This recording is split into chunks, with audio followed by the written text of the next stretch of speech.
production vlogs. A lot of companies like to show how they make things and how they handle things professionally, and we like to show the minutia of everyday life in a sound shop, gigs, touring, etc. Joining me today in just a moment will be my very good friend and special guest, Ricky Ashford. We're going to talk about setting up our show files and how we do develop mixes. And so, in the meantime, if you guys have any questions you want us to address, why don't you start throwing them into the comments box? And as soon as Ricky's ready, we'll go. We'll get off to the races.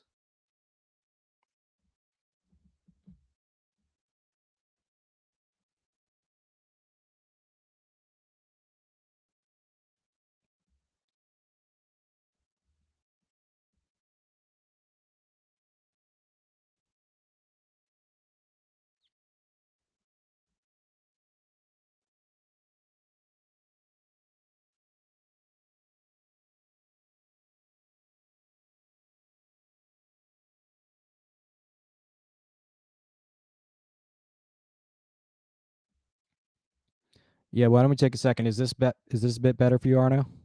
Dark in there? Yeah, I know. All right, how's this for everybody?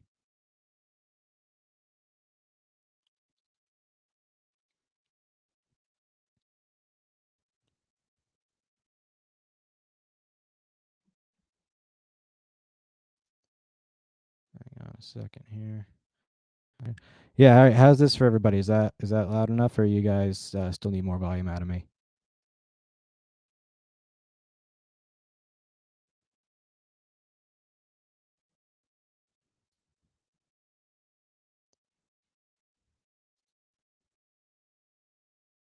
Thanks.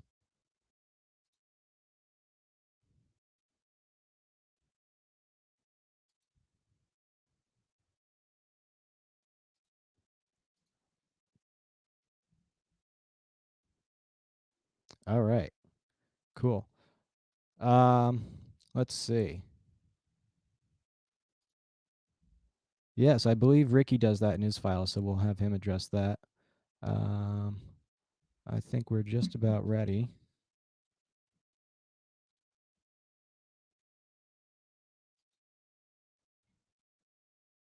Oops, hang on. I guess we're not. Hang on. Sorry about this, everybody. This is our first try doing this. Is everybody's Easter good?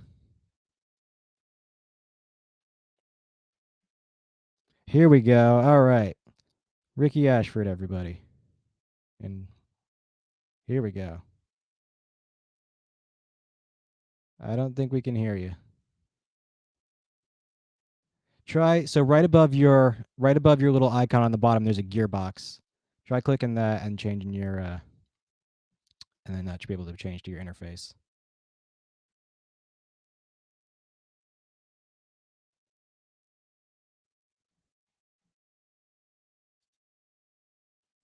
Hello? Yeah, there he is. That's me? Yeah, gotcha. Awesome. This is my first time doing this. It's kind of crazy. Technology these days. Yeah, Ricky Ashford, everybody. So Hey guys, how you doing? yeah, I'm doing great. How's things in Alabama for you? It's going, huh? It's going, man. Things are really slow. I mean, Yeah, but just watching a lot of videos like this, but of other engineers and stuff. So yeah, it's cool. yeah. Who are your favorites that you're watching these days? Ah man, Chris, Ray Bold, and Pooch, man. Those are like some of my favorite guys that Yeah, I've been watching for like a while, even before like this whole thing started coming out with their show that they're doing on YouTube and all that. I've been watching those guys for like years, man. yeah. No, So me too. And if you guys aren't watching those videos, you should definitely check them out. for sure. All right. So for those guys who are watching that don't know you, why don't you tell us a little about yourself real quick? My name is Ricky. Ricky Ashford. I am the front of house engineer for Keanu Lede, and I do Schoolboy Q. I do SZA, and a few other people or whatever. And Sir, um, I've been mixing for about 7 or 8 years now. I tour internationally just like everyone else does. But yeah, that's a little bit about me. Tell them about how awesome you are. I wish. Um, yeah, so I think you guys know me. I'm right now. I work with Gus Dapperton. I've done some stints with Kyle. I fill in with Tommy James every so often, and whoever will have me. Mixer production companies. It's been, yeah. I guess I didn't know we've been doing this about the same amount of time. Um, and yeah, just trying to find my way in the world. Right, right. Yeah, Aren't we all? yeah, exactly. So, I guess the one thing that a lot of people always ask the both of us about is Digico sessions. So, Yeah, it's a if big you want to thing. pull yours up real quick, maybe just talk us through when you're Sure, starting, when you're starting a mix, how you approach building your session, how you like to lay your stuff out, for sure, for processing, like sure. like that. For sure. How does my microphone sound? I don't even know how You this sound thing good. You sounds. sound good. That's that sound like all right. Yeah, no, you sound fine. You sound good. Yeah. Perfect, perfect. So give So me I've never just done this. yeah, just give us a All second, right, guys. We'll get Ricky's screen up. all right. What's that look like?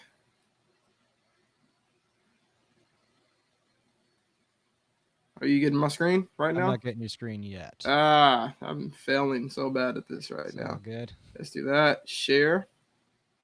Yeah. Maybe that'll work. You know what? If we can't laugh at ourselves, then what can you do? What can we do? Mm, There we go. there we go. Okay, here we go. Show in stream. All right, guys. Here we go. All right. So yeah, there I Yeah. am.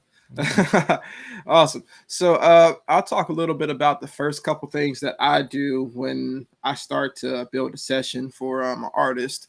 So first of all, I have a conversation with the MD and say, hey, what are we gonna use for this whole entire thing? As far as drums and keys and basses, all that kind of stuff, even microphones for vocalists. Are we going to have a guest, or if just stuff like that?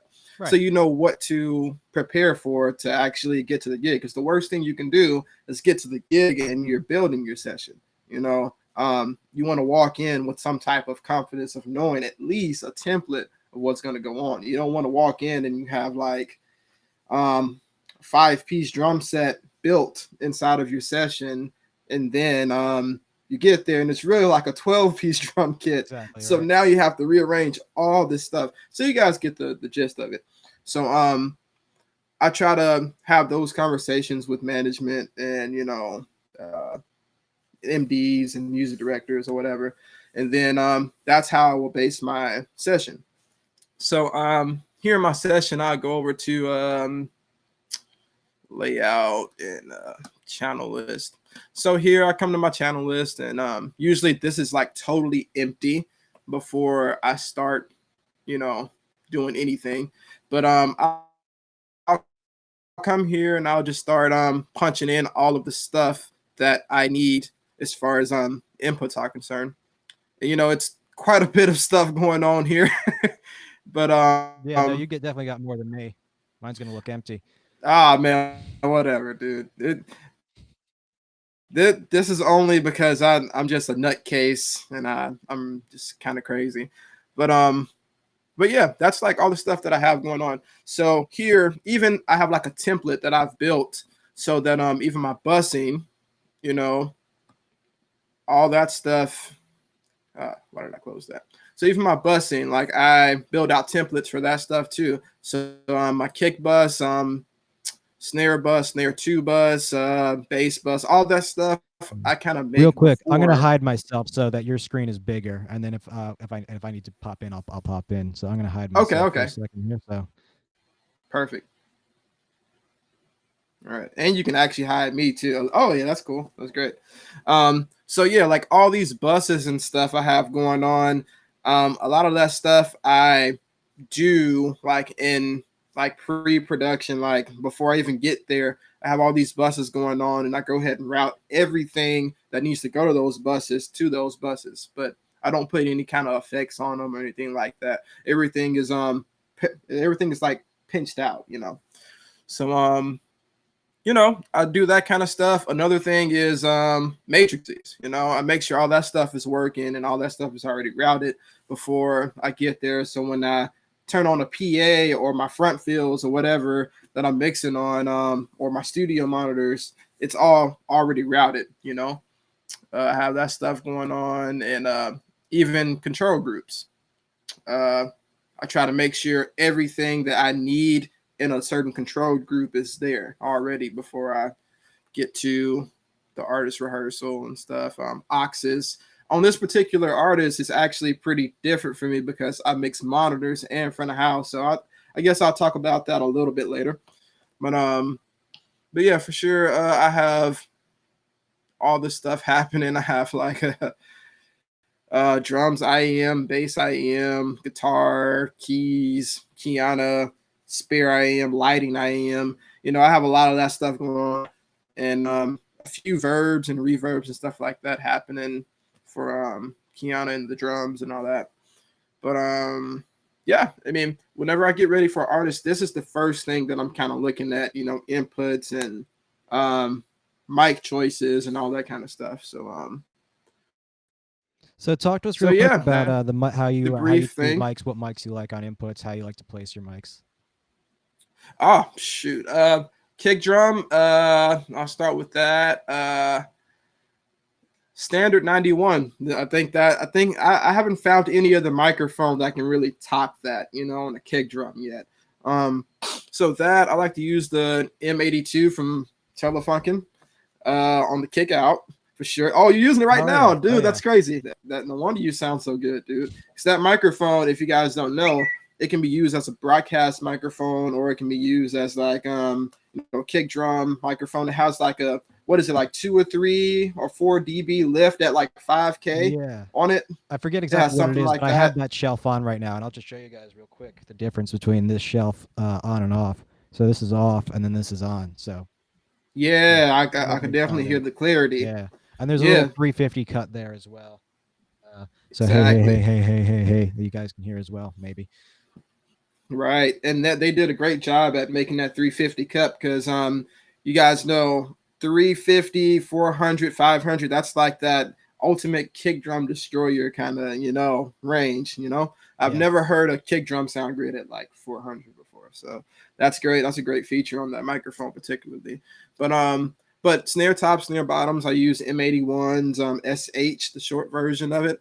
Hi-hats, I'll either use an M60 from Telefunken, or I'll use a KM 184 on hi hats, tom microphones. I like uh, I like the Beta 98s. They get me the sound that I want for toms a lot of times. yeah, I mean, a lot of people will argue that it's a condenser microphone and it's so bright and it has like all this bleed into it, and and that's definitely true. But it's all about how you control the microphone, for sure, for and sure. the way you gain it and all that stuff, because that's going to affect how much And where you symbol stick it. it actually picks up.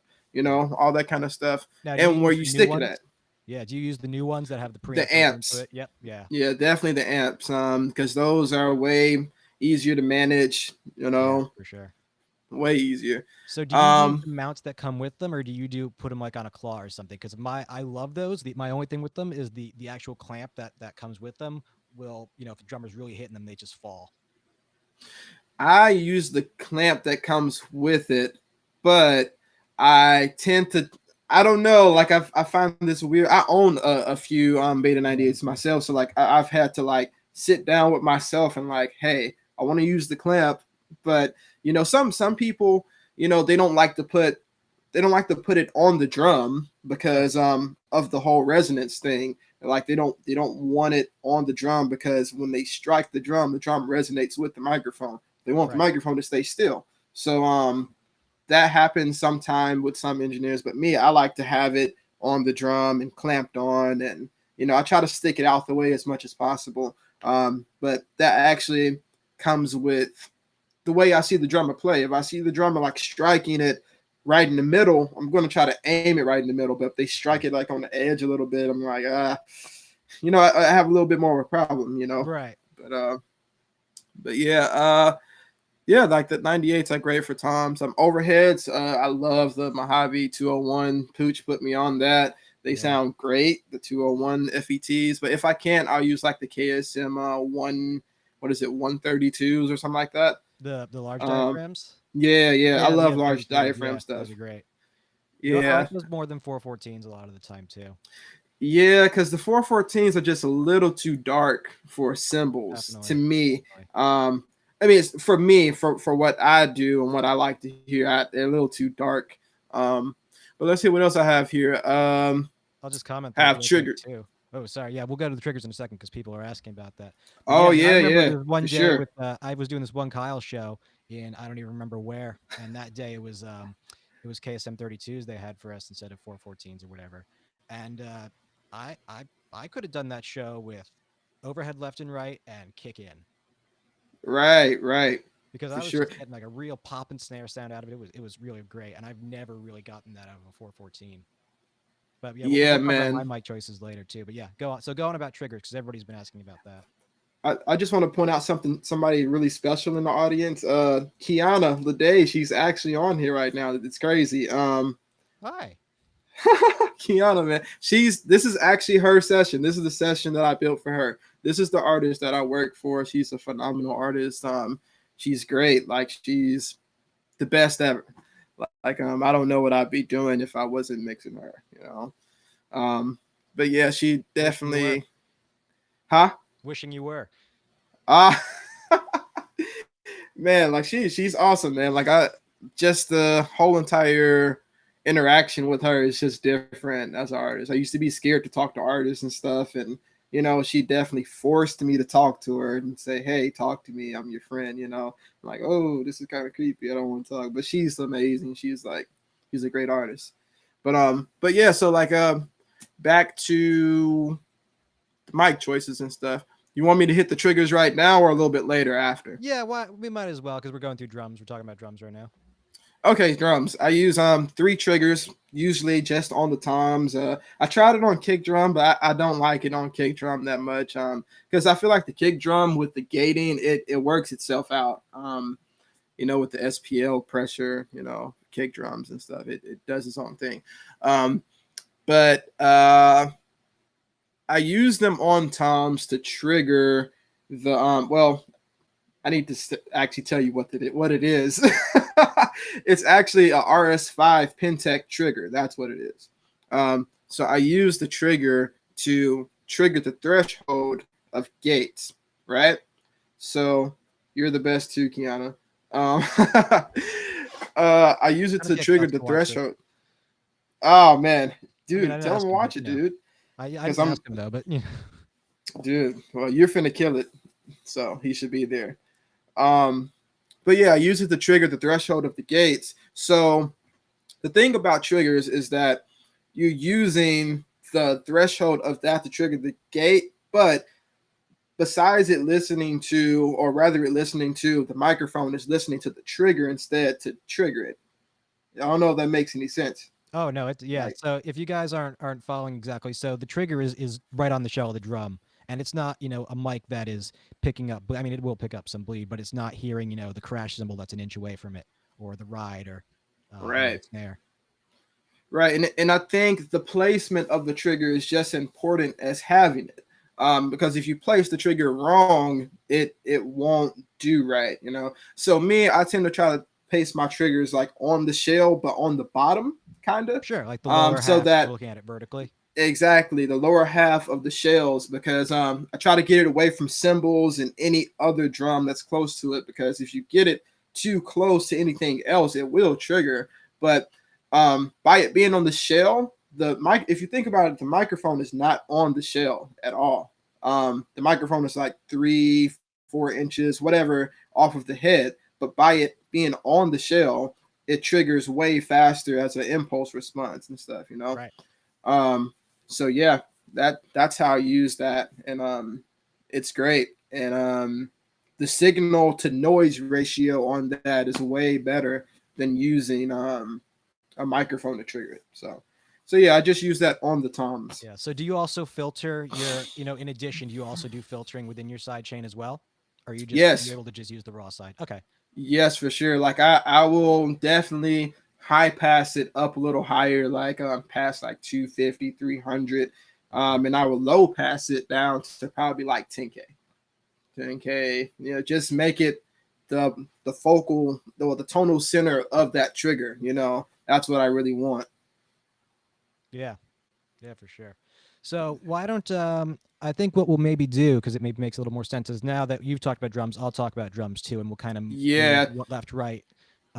So I'm gonna hide your screen real quick. So I mean, when I started with Gus, I actually inherited an input list, which isn't always the ideal situation, but it started for me as a fill-in gig. So it was what I had right. to do. Um, so this it's a pretty small show. It's about and this is an old file too. It's like 28 input. Can you hide me? Yeah. I Yeah, want to yeah, see here, let your me hide stuff. you. So, like, hide me. Yeah. Not as much as me. I'm using the mic to hide. So, and let me know if you want to if you want to pop in and ask a question because they can't hear you once I hide you. So let me know if you want to pop back in. All right. So, single kick mic. I am probably gonna so it's funny. Cooper, Super Duper Sounds over there, and I were actually supposed to be in rehearsals this week with Gus that he pointed out to me. So we're a bit bummed about that. But starting this year, if we ever do shows again, I'm gonna be using this M82. Before that, um, I was using on kick and floor the old EV868 with the yellow stripe on it. Um, So that is a really cool sounding mic. It's not doesn't have it doesn't have the click that a 91 will have. But it's got the nice low end, and you can get a lot out of just the one mic if you put it in the right spot. And my EQ on it was crazy too. It doesn't look that weird in the file, but in waves, it was there was some stuff going on. Snare top, Bayer M201, great sounding mic, not a lot of bleed. Snare bottom, on the past tour and for Firefly, which is what this session is from, was an Audio Technica AE3000, which is like a mid-size condenser. It's probably about that big. And I had that on a stand, and then the bottom mic was on a claw that would fit under there. The snare tuning itself was very loose, so trying to get that to be a bit more snappy because the music is very 80s themed. So the snare itself kind of has like a clap sound to it instead of there being like an SPD. Um, so that's the snare. Hats KSM 137. Um, and that's another great. And what's actually cool about that mic is I was taking a bit of high end out of that. Um, we'll look at my EQs in a second. Rack Tom, E904, standard old stuff. Floor Tom, the 868 again. Overheads, Earthworks SR25s. Yeah. So I picked those up on eBay a long time ago, and they are, I was the large diaphragm guy and I still am. Um, but these are really accurate. And for a while I was placing them kind of how you would over the kit, and I was finding that I was just getting way too much hat and stuff in it. So basically, the way I place it now is the way the kit is. It's kick in the middle, one snare, hats, one crash stage left, another crash stage right, and the ride. There's also a block and a cowbell. Um, and so the stage left overhead is just right over that stage left crash because that's all I need out of it. Um, but it'll still grab, the kit. And then the stage right is between that crash and the ride. So it gets that nice bounce, and you still get the kit out of it, but it's definitely cymbal centric. And then not in this session, but I've been doing it. There's a cowbell mic too because you can't get enough of that, and that is the old Beta 98 because it's skinnier, and I happen to own it. I own all my mics. I don't know if you're the same way. I own. Let me pop you in real quick too. Actually, why don't we go off on that tangent real quick? And we'll pop you back in real quick. So how much of the gear that you take out do you own, and how much do you rent? Me, as far as the gear that I own like my own wave server. I have a few screens at front of house, a few laptops. I have two Mac Minis that I use for my waves and Reaper and all that stuff. I own that kind of stuff. Sure. As far as actually consoles and stuff. No, I don't own any Yeah. kind of Do consoles. you, and Mic- what mics do you own that you take care of, Microphones. or how many of them? I don't own a lot of microphones. I'm looking to change that Yeah, soon. it's an easy trap to fall into. I'm at like over 40 right Yeah. now. Yeah, I'm not nearly as many as that. I don't own any microphones that are uh, that are microphones that any company would just have. You know, Right. like something like a Beta 91. I own one, but I could get one easily from a Right. company. Exactly. But like I own more of like specialty mics, like Telefunk and stuff, like M80s, M60. Um, and I'm looking to buy one of those that you have on the M80. And I I got this on have I got some. this on Reverb after Christmas. Somebody got two as a Christmas present and was selling one of them. I was like, mine. And Ah, so nice. You got that's lucky, a hot tip for everybody, and especially now these days that right? that money's a bit tight for people. People are dumping some nice stuff on Yeah, Reverb, so just keep your eyes peeled. for sure, for sure. But yeah, I own that's the extent of stuff that I own. But everything else I rent from Sound Image or VER, Clear or whatever. You know. Yeah. So Yeah. I'm gonna hide you again real quick, and I'll finish what I was finish my spiel. Um, oh, hang on. Let me punch back in. Hang on. All right. Yeah. Go ahead. So your overheads, do you measure them every day, or do you like just kind of place them and you just have a I rough kind of area of where you I know where they go. There's exactly? not a precise measurement, but I know when I place them where they go. And we Gotcha. in the U.S., if we're not flying, we carry stands and subsnakes and XLR that the band owns, um, and the mics are mine. So Gotcha. I'm gonna answer this real quick. This guy about Perfect. Heil mics. I do like Heil mics. I have two PR35s and two PR31s. Um, for this show, this Firefly set with Gus, you'll see when I go to the channel list to get to guitar. When we get to guitars, the second guitar mic is a PR31. I changed that to be a 57 just because he has one of those SE filters, and I Right. was just lazy. And I was like, well, why would I have two stands if I could just put a 57 in the hole? Uh, so, Nice. and it saved them, the price of one stand. Right. Um, Right. yeah, so my overheads, yeah, there's no measurement particularly. I kind of played around with the spot for that got what I wanted out of it, um, and I took a picture of it. Um, in terms of an actual measurement, I would say that because of how low they are probably pretty close to being fairly equidistant from the snare. It's if you listen to the tracks, it's pretty centered. The kick is definitely like left heavy because the ride is over the kick. So that mic is definitely, going to get more of the kick. Um, Right. yeah. I'll show you the drum page real quick. I'm going to hide you real quick too so everybody can see this. I'll Okay. show you the drum page. Um, let me see me. So let's see left here. Uh, this is like maxing out my CPU for some reason. So, oh, here we go. Never mind. So, this file set up on an SD10. Um, come on, come on. My bad. All right. So, um, this is going to take a second to scroll up probably because this is like maxing out my GPU. But I like to use these multi channels a lot if I can. I will use them. We were saying yesterday when we were setting this up. Um, I'll make my tracks like two mono channels and then fold them into a multi channel, and that way because I find if you make just a stereo channel, it defaults it to be hard panned left and right, and then you can make it mono, but I feel it's different than having like two separate controls of your panning. So I'll do that for overheads and keys and stuff. Is this going to want to scroll up yet or no? Nope. Okay, cool.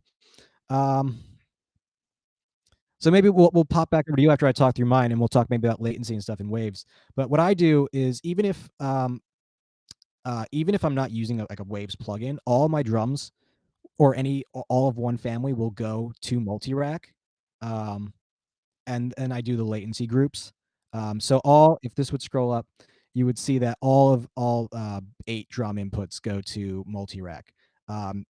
There are not inserts on all of them, I definitely on all the shells, I like Emo D5 more than the Digico Gate. I just find it's a little bit faster. Um, yeah, here, let me pop you in. Let me pop you in. I'm just gonna leave you in because just if you can't see my screen, then squint. Um, Yeah, the Emo D5 is a really great plugin for you guys. It's definitely a very low CPU usage type of Definitely. plugin. It doesn't use a lot of CPU, and if you have the LV1, it's something that's like incorporated in that, Yeah. right? Yeah. So I had the Uh, LV1 out on this whole past tour. So yeah, the Emo D5Q4 and F4 are the channel strip components of the LV1. So right. they're very low latency. That gate is very quick. The Digico gate is Very. great too, but I just found that I wanted something that was just a little bit faster.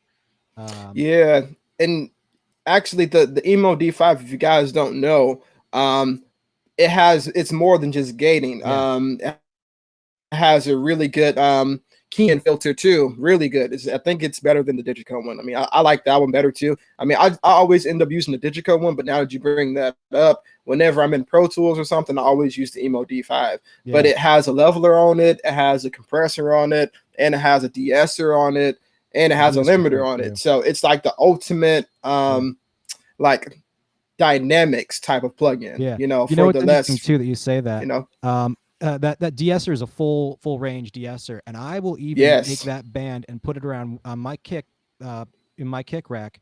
That de-esser is on like 160 Yeah, on my kick gate, because that's one of those frequencies. Why is this not scrolling up? I'm sorry, guys. I want to be it's showing all this. good, man. But so, oh, you know what? Why it's just kind of frozen. I'm gonna let me Just restart this reboot real it quick. for sure. So, I use Wine for this. Oh, for like the Windows kind of Yeah, interconnect and thing. Okay, it works kind of okay.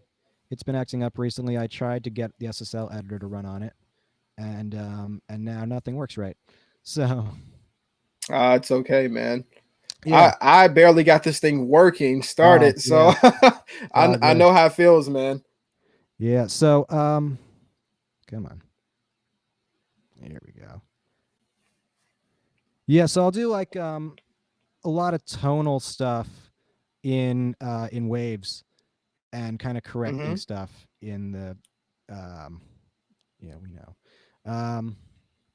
Yeah, in same. I use it for polishing right, a lot. exactly. So like there's still like if I won't I typically won't if like there's a weird ring in a drum, I won't do that in waves. That'll be like a console EQ thing. For sure. Um Yeah. So while this is building remaining screens, what I would be saying right now too is, and we'll pop back over to you for this as well. So my drum bussing is actually pretty simple, pretty straightforward. Right. Because I Oh have such shoot. a spare. We'll pop over to you again because I have such a pared down kit. I don't do like kick bus, snare bus, all that. Yeah, I yeah. have I that will be VCAs usually more, tom Right, right. and kick snare hat verbs. And then I just have a dry and a wet bus, the crushed bus and the dry bus, and then there'll be a Hmm. VCA for that. That's just both of those. I, I don't know if you guys know this. I have a console at home that I'm playing with. I've been I just wish I was that awesome. you know what, you know what, this seems to be going. People seem to be liking this. We're gonna get you a console, and then we're gonna do another one of these where we both have consoles to play with. So That'd be if you great. guys want to donate Ricky a console, if you're in Alabama for a few weeks, SD7, get in please. touch. You SD7. know what? Yeah, yeah. That and a crane as well.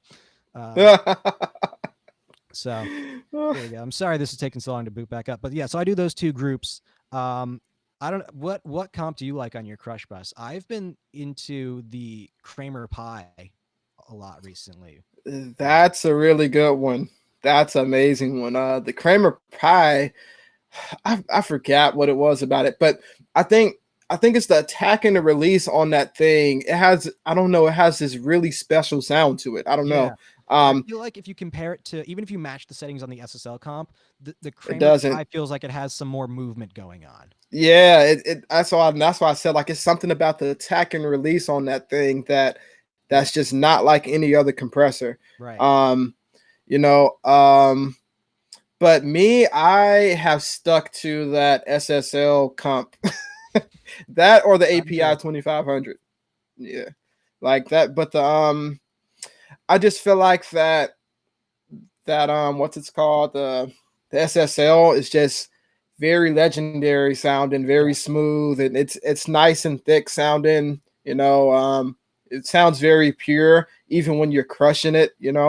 Um, it does. I feel like with some other compressors, it either gets a little too edgy, For sure. or it's not edgy enough, or it sounds a little too digital. Yeah. Because when you crush something, you want that nasty kind of sound. Or I don't know, how do you like to do your compression for yours? Do you like slow attack, fast attacks, or fastest attack, whatever? I What do you like to do I for don't know your? what the actual attack is on the Kramer Pi, so I can't say, but I like that. And then the release on that is at 200, 200 milliseconds. So it Okay. yeah, so it's got like a nice, it gets back pretty quickly. Um and I don't tap it that hard either. I feel like once I'm around 3 to 5 dB on that thing, that's a good spot for it to be in. Gotcha. I feel like I've tried doing like the super crushed and I've never liked that much. I will Right. like in Pro Tools, I haven't done, and I think on my LV1 session too, I had this.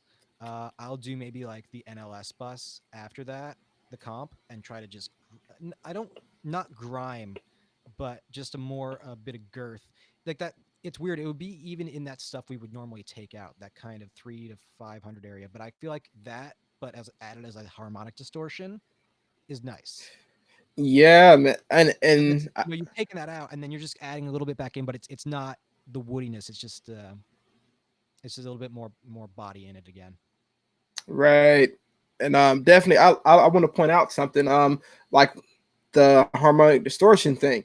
If you guys don't know, every company has a great secret that makes their product great. And if you guys didn't know, Waves in every plugin, it has at least 20 to 30% of harmonic distortion in each plugin.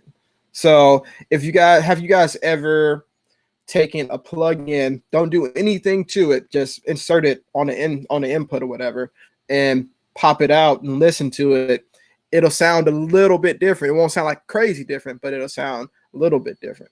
But the reason why I say that is because our ears like to hear harmonic distortion. It's like a human thing. We like to hear that. We don't like to hear things just straight ones and zeros. We like to hear logarithmically, not linear. you know Right. so so yeah, that's something that I like to incorporate in my stuff as well. I'm glad you said that about Yeah. that harmonic distortion Do stuff. you do any of that on your input channels as well, or just on your buses? I use a lot of digitube on any channel that has a DI. So like all my playback has digitube on it, all the keys has digitube, and I'm trying to see what else.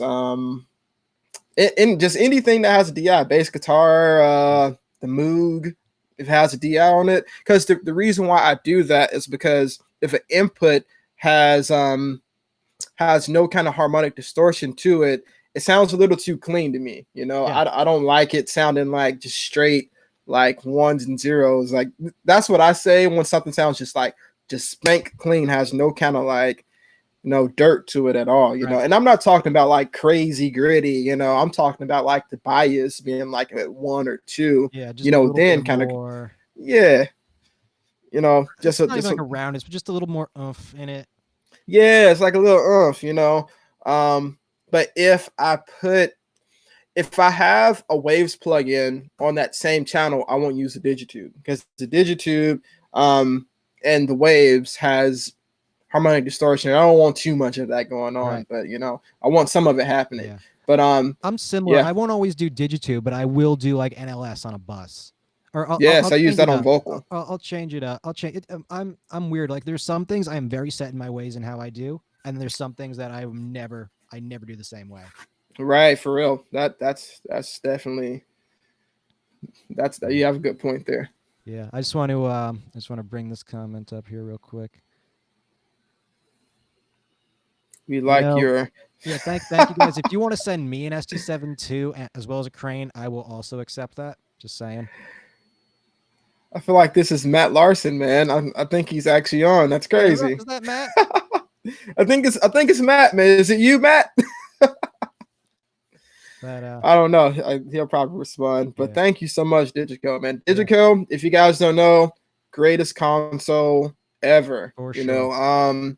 This is what we're both working on right now in this offline software, and as most customizable. Um, I won't say it's user friendly at first, but it takes some getting used to. But it'll literally let you do anything you want to do in Yeah. audio world. I feel like for It's an me, amazing console. I don't know about you. The first few years I was mixing was, in high school on analog consoles. Um, so and for me, this just makes when I look at this makes sense to me.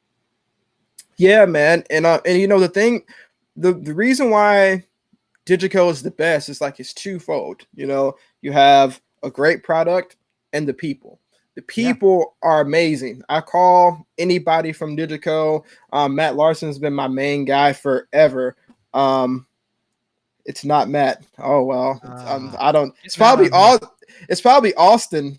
I don't know, but yeah, like it's twofold. The people are great and they have a great product. But anytime I've ever had a problem, they were right there and they were like, okay, this is what you need to do, X, Y, Z. The people are great, Yeah. and a Do you lot of talk to Chip companies ever? lack that. Who? Do you ever talk with Chip? Chip? No, I haven't talked to Chip at all. Chip is my guy. I can call him. I remember one time I think he was on his and I felt bad about this, but I think he was on his honeymoon and he still talked to me quite a bit. Oh man, see, But that's the kind of thing you want, man. yeah, Because those people, they love what they do and they love their yeah, jobs, and they just want to help out. yeah, And I feel like a lot of companies lack that, in technical support. yeah. But I had Digico's to been call there. Avid one time and and the number that on their website was disconnected when I called it. Like, Ouch. yeah, I was like, oh, that's not helpful. So, yeah, no, I Ouch. mean, oh, hi Maria.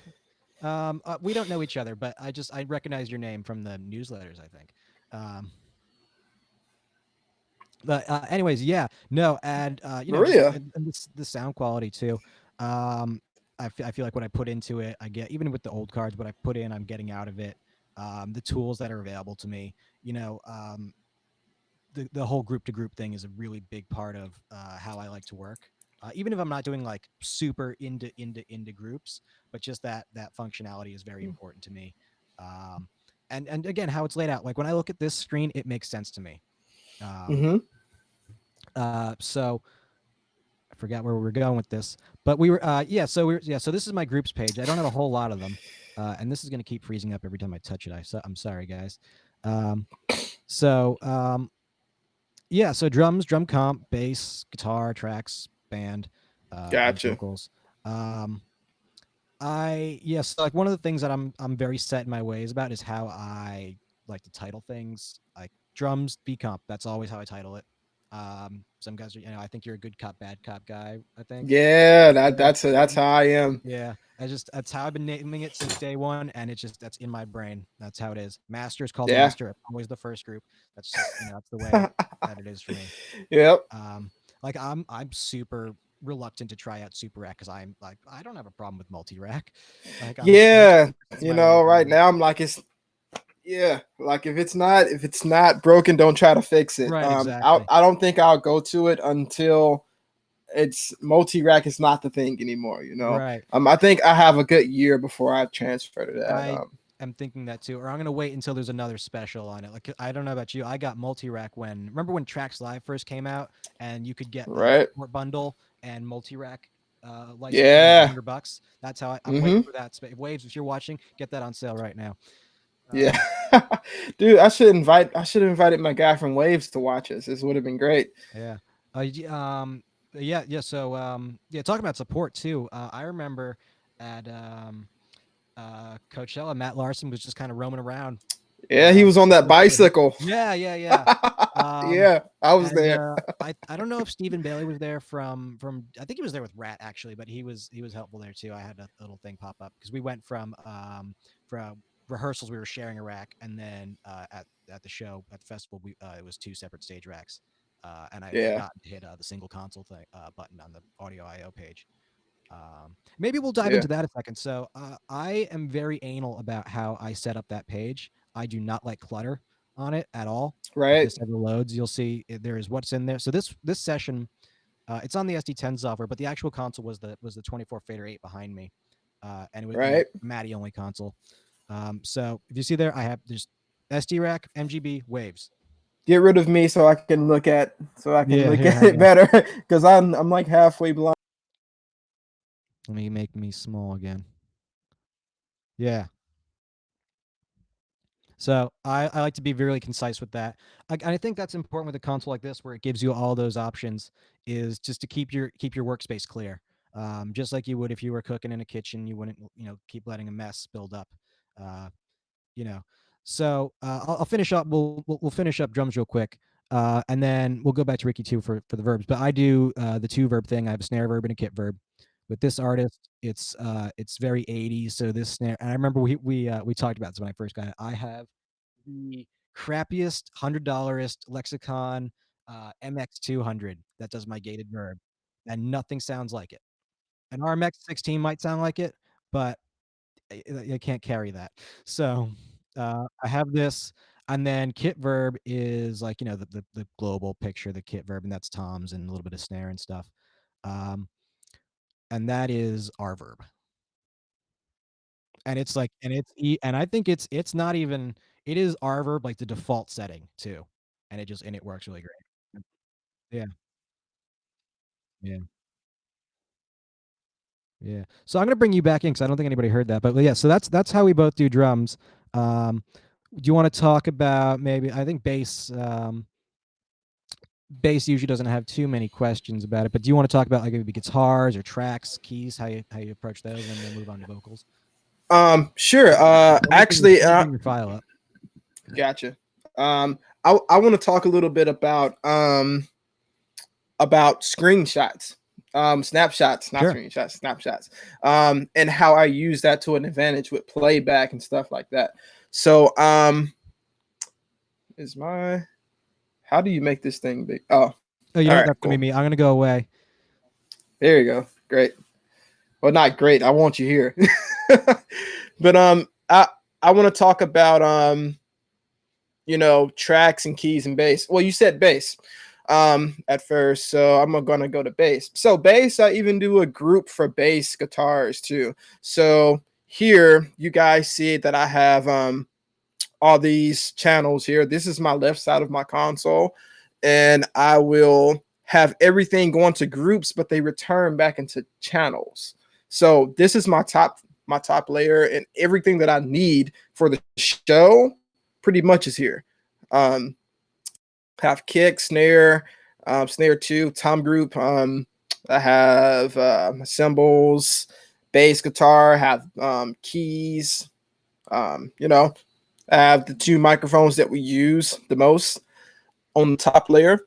And I'm going to come here to my actual bus that has, or my actual bank that has my bass information in it.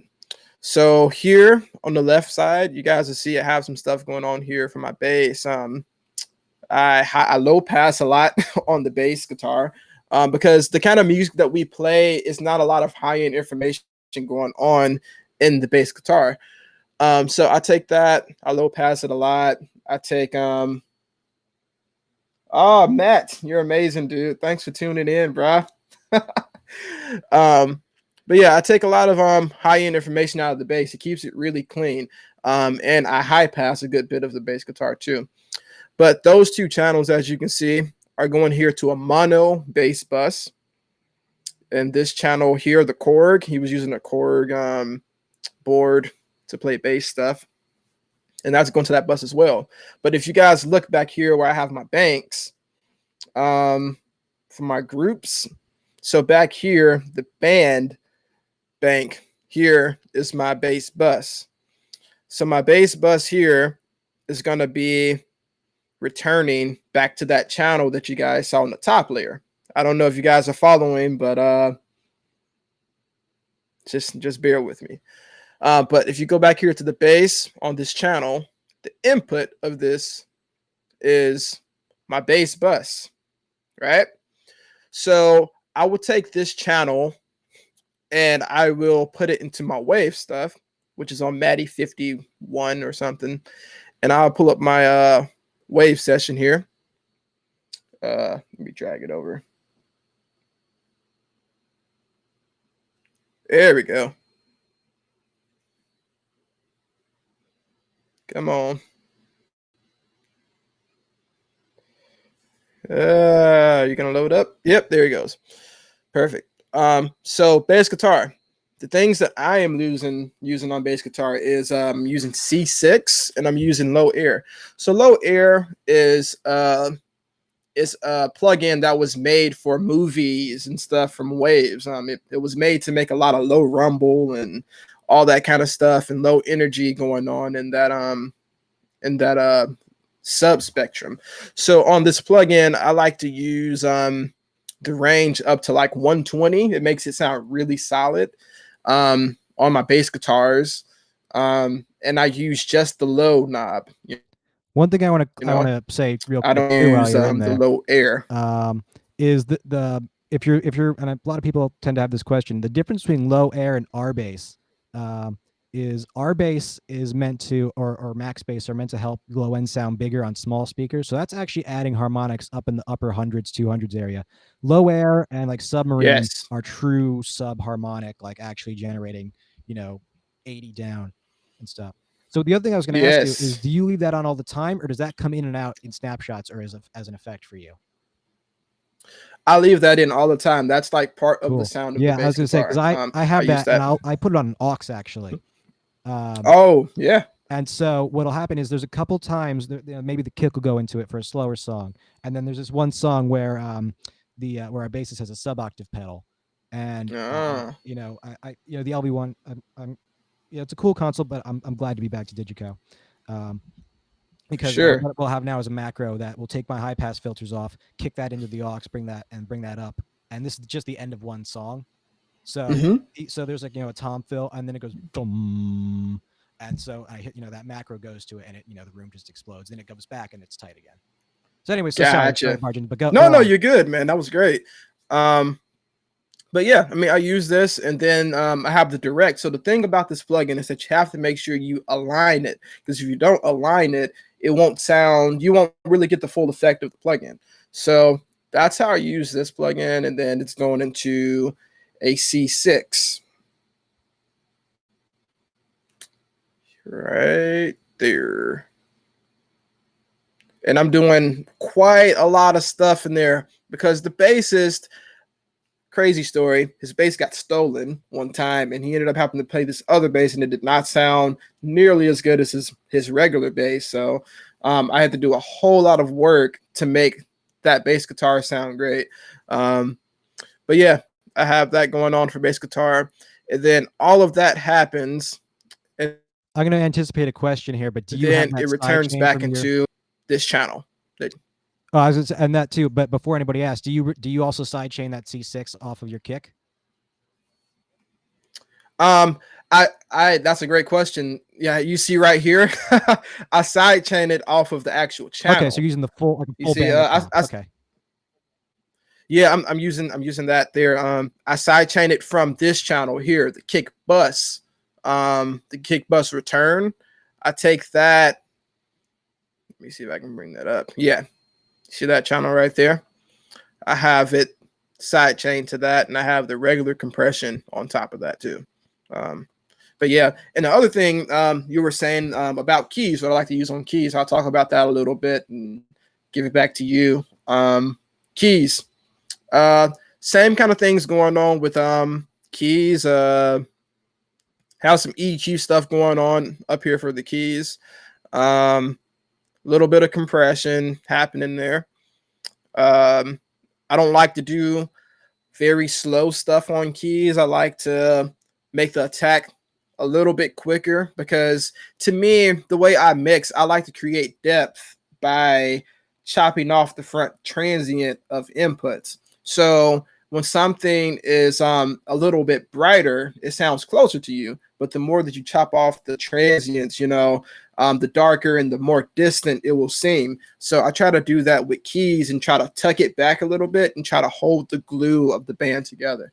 So that's why I'm so stealing I that. kind of That's do never been a that. thing I've thought about, And up man. here, I'm gonna steal that from you. mhm. That's not something that's actually I've done that with multi-band stuff, but I've never done that just as a five band. I'm gonna steal that from you. Oh man, dude, I'm already stealing stuff from you already. But up here, as you can see, I have the digitube going here. The bias is on 2. Well, I just want to I interrupt you real quick. use I think that we're managed to among keep a things god is from amongst us here. Uh,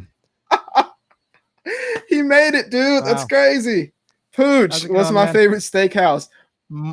Dude, Morton's at Morton's or Ruth Chris's at over there by Nam in Anaheim, Florida. No, Anaheim, California. Why did I say Florida? I Um gotta say, mine's probably Peter Luger's. But anyways, but yeah, so I have that, like I was saying, I use Digitube on everything that has a DI on it because I like things to have a little bit of grit and have that little bit of, analog kind of sense to it. So yeah, on all these channels, as you can see, the Digitube is engaged. Well, that's time code. You don't want it on that. But yeah. So I'm next thing, snapshots and stuff. So I'll go over here to my master page.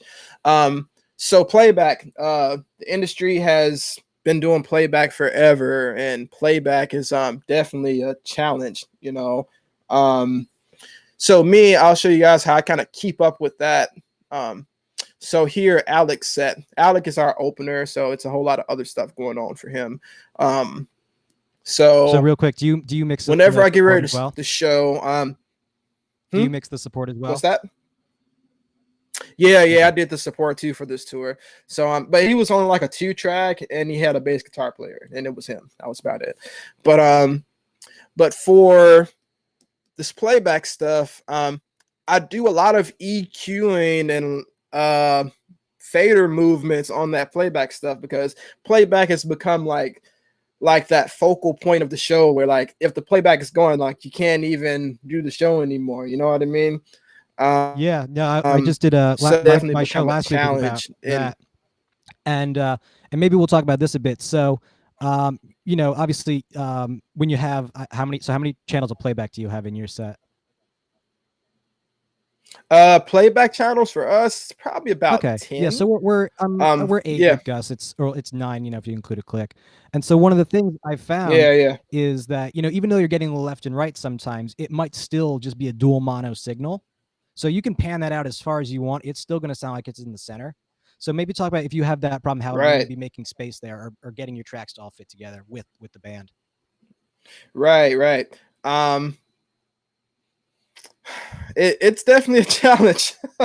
um so a lot of things that I'm doing is based around snapshots to make it all work. So wait a second, did I answer your question already? Which one? Wait a second, what question did you just ask me? I Oh, got about lost for a how you're hot making your second. playback fit with your band, and how Oh, you okay, make space gotcha. to do that. Yeah. So the way that I'm making it fit, as far as EQ, and this is another thing. This wouldn't even have to happen if it was done right, and a lot of production rehearsals and stuff, like say, um, drums, for instance. You have playback drums coming in. If the drummer is going to play the trigger or going to play the actual part, don't put the part in the playback. Same thing for keys. If keys is going to play the part, don't put the keys in the playback. Let's take that out and let the keyboard play it, Yeah, because that was all all that the. does. Sorry, go ahead. Yeah. What were you Yeah, saying? no, that was always Yeah, so like, with this other artist I was working with. That was a thing where, like, there was one song where there was a keyboard solo that the track was playing, but we had a keyboard player and he was playing the backup. I was like, that's a little bit weird. Or even right. sometimes I'm sure you have this too, where there's like a percussion track or something, and the drummer's not hitting it quite in time, and it's a little bit flammy, or it sounds like you got like Yeah, a slap on your snare. right. And even kicks, it sounds Yeah, like your kick is like flaming or right. something because they're not playing it exactly at the same time. So to me, the way that I get rid of that kind of stuff is I like to high pass the drum input for the playback. So if you Oh, see okay. right here, I have it high pass, Yeah. Um same thing for BGV stuff going on. Same thing for the music stuff. So I'm going to trigger through some of these snapshots. And if you guys pay close attention to the EQs and the fader movements, so this is the top of the show. I'm going to trigger that. And you'll see how that just changed if you pay I'm any gonna attention hide to it. myself so we can see that a little bit better. Okay. So I'm going to go back to the top of the show. So here I'm doing a lot of EQ changes for all of my playback. So I'm going to trigger the next scene. If you guys pay attention to the EQs here, I'm going to go to the next scene, and the faders came up and the EQs changed for that, because, that's where I felt like it should be for that part of the song, or for that specific song. And then same thing happened again. More EQ changes, more fader changes. I'm going to change the scene again. And you'll see even my high passing and even, faders are changing too as well. I have some other snapshots to where gates are changing too. So that's why I really like this console a lot, because you can do so much with a single press of a button. So even here, so say my snare drum right there, I have snapshot here. Let's trigger that. And if you guys pay attention to just this snare drum channel, I have this right here, the snare back down.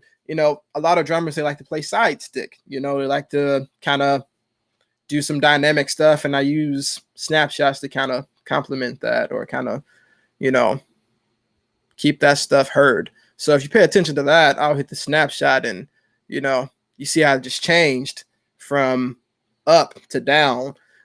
So I try to do little stuff like that to kind of keep things going in the show and keep things dynamic. Then I'll change it again, and it'll change with that. So yeah, I mean, that's about all I wanted to talk about with the snapshots. It's so much to even talk about with snapshots. I'm just gonna stop it right there to prevent myself from going down a rabbit hole. Yeah, it's all good. Yeah.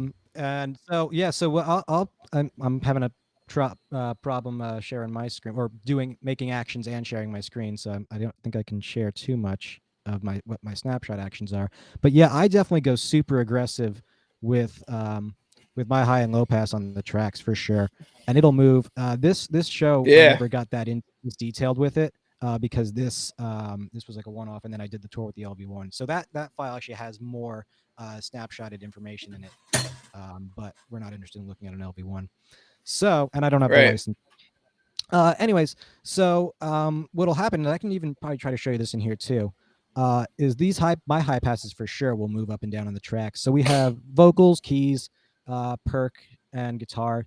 What'll happen that's interesting is there'll be sub bass parts, and they'll either come down the keys or the guitar, and often there will also be a counterpart to it. So there's one song in particular where we were talking about this the other day, and I showed this in last week's live show, where there's a piano part, like a super high piano part, and there's also a sub bass part coming down the same track.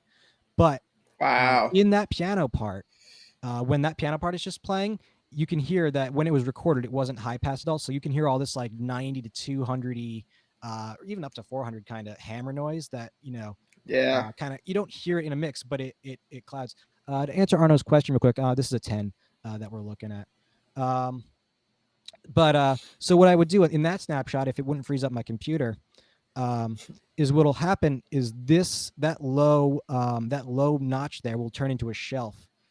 The high pass will go down, the low bell will turn into a shelf, and I'll turn the dynamic on, but set it to over mode, or above Oh mode rather. yeah. So it'll be in game reduction until it gets back up to the threshold that what it's listening to. So it's acting like a high pass until that sub bass hits again, and that shelf comes right back up to 0. And you have to For fiddle with the sure. attack and release time. So that's how I kind of, you could also have a snapshot maybe between your verses and choruses, but I found this is a bit more, I don't have to focus on just that element to make it work. And I can be focused. So my vocalist, and we'll get on this, is super dynamic. and he is a fantastic vocalist in the sense that the range that comes out of him is ridiculous. Um, Right. and so he'll go from the first line of the very first song, he whispers, and that's like the biggest pain in my ass of the show is the first, what is it going to sound like the first song, and he's whispering it, right? It's like Yeah. is he messing up over there? So Yeah. that's like the hardest part of the show is getting that, and then the next line he screams at the top of his lungs. So, well, not at the top, there's it gets dynamic, but so that's usually more where my attention needs to be than managing the low end of the tracks during some of the songs. Right. Or if he's going to be standing under the PA, or if he's jumped out into the crowd Oh or man, don't something like even that. start about that. But it's Yeah. great because the crowd loves it, and his shows are just fantastic in that sense because there's so much engagement, but there's a little bit more management on my side required to keep it being a polished show.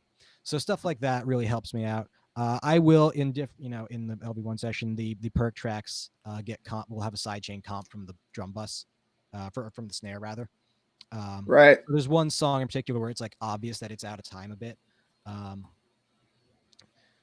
so that kind of stuff I'll keep in snapshots. Keys, we have two submixed keys starting this year. I'm going to be unsubmixing those, which I'm looking forward to a lot. But what's cool is they are DI. It is a DI, but they're both like old vintage keys. So already by themselves, they're already like kind of grimy and mojo-y. So there is no digitube kind of needed. Yeah. I do use the WNS plugin very heavily on them Oh, that's great. because they That's a are great noisy one. and they have like that going on. So I'll use that WNS. I can't show my wave session because it'll freeze everything up, and also my licenses are behind me over there. I Um, got you. I'll show mine if you want to yeah, yeah. pull it So yeah, I'll up. put you back on I, if you want to show us WNS. so I have actually I use the NS1 Okay. instead. I like just the one knob thing going on. That's actually the first thing in my chain for Kiana. For me, I just feel like, and I know for fact that the NS1 is not only just suppressing the noise of an input, it's doing some other kind of compression stuff behind the scenes of that one knob that we're not seeing, because Waves just has a really great way of incorporating other kind of algorithms into a Sure. plugin, to make it sound, really great. Yeah. So this What's interesting about their plugin, plugin too, if I can cut in real quick, is yeah, definitely. I tried that out, and I didn't like it so much on vocals because I felt like it had a color, and maybe That's what I liked. that color might work exactly. So that color works for like your vocalist. For my vocalist, that wasn't really what I was looking for. So sorry, go ahead. Right. Yeah, and that's crazy. That's exactly and that's exactly getting to the point of what I was saying. Is that it had a color to it. It had something that, you know, that the other plugins didn't have. That was noise suppressor or something like that. I liked that colored kind of sound. It just sounded like it was something. And that's why I like that plugin a lot. And it works really great. Usually I'll take this. I know my EQ is going first, so I definitely have to EQ before I go into it, Yeah. because I don't want it trying to process all that other low end stuff or whatever else. I just want it strictly just processing what the vocal has, in front of it. Sure. Yeah, no, definitely that way. So I think for me with that is I use the PSC on that, but yeah, definitely high pass first, and I'll even go into the PSC, and those filters get definitely massaged, and even the ducker a bit too. But I definitely don't want. Yeah, I believe you're using a Telefunken M80 on your vocal. Yeah. Yeah, Yeah, I'm using the M80. I use the PSC on my guest mic, but this right here is a Keys talkback. I put it on their talkback mics, just to make sure, they're not getting crazy yeah. bleed or whatever whenever they Now are talk they on on their a? hot Okay, shots. gotcha. Yeah, yeah. They have hot shots too. Yeah, okay. I was gonna ask if Yeah. it's just okay. Yeah. I was gonna say something too, and I forgot what it was. Yeah. So I use I actually had my guy try an M80. He didn't love it. I liked it. He didn't like it, but who's gonna win in the end. Yeah. So we're on a Very KSM8. different sound. Yeah. So we're on a KSM8 right now, which is not a bad mic. It definitely has more. It picks more rumble up. So definitely, like for me, getting that high pass right going into the gate is important. Definitely. I like the Telefunken. Um, it has a characteristic to it that a lot of other microphones do not have. And I know that can be very vague, but to me, to be more descriptive, that microphone has a lot of attitude to it. It has a lot of like grit, like it's like very. It just grabs you and say, "Hey, I'm a microphone, Yeah, and I want you to sing to me."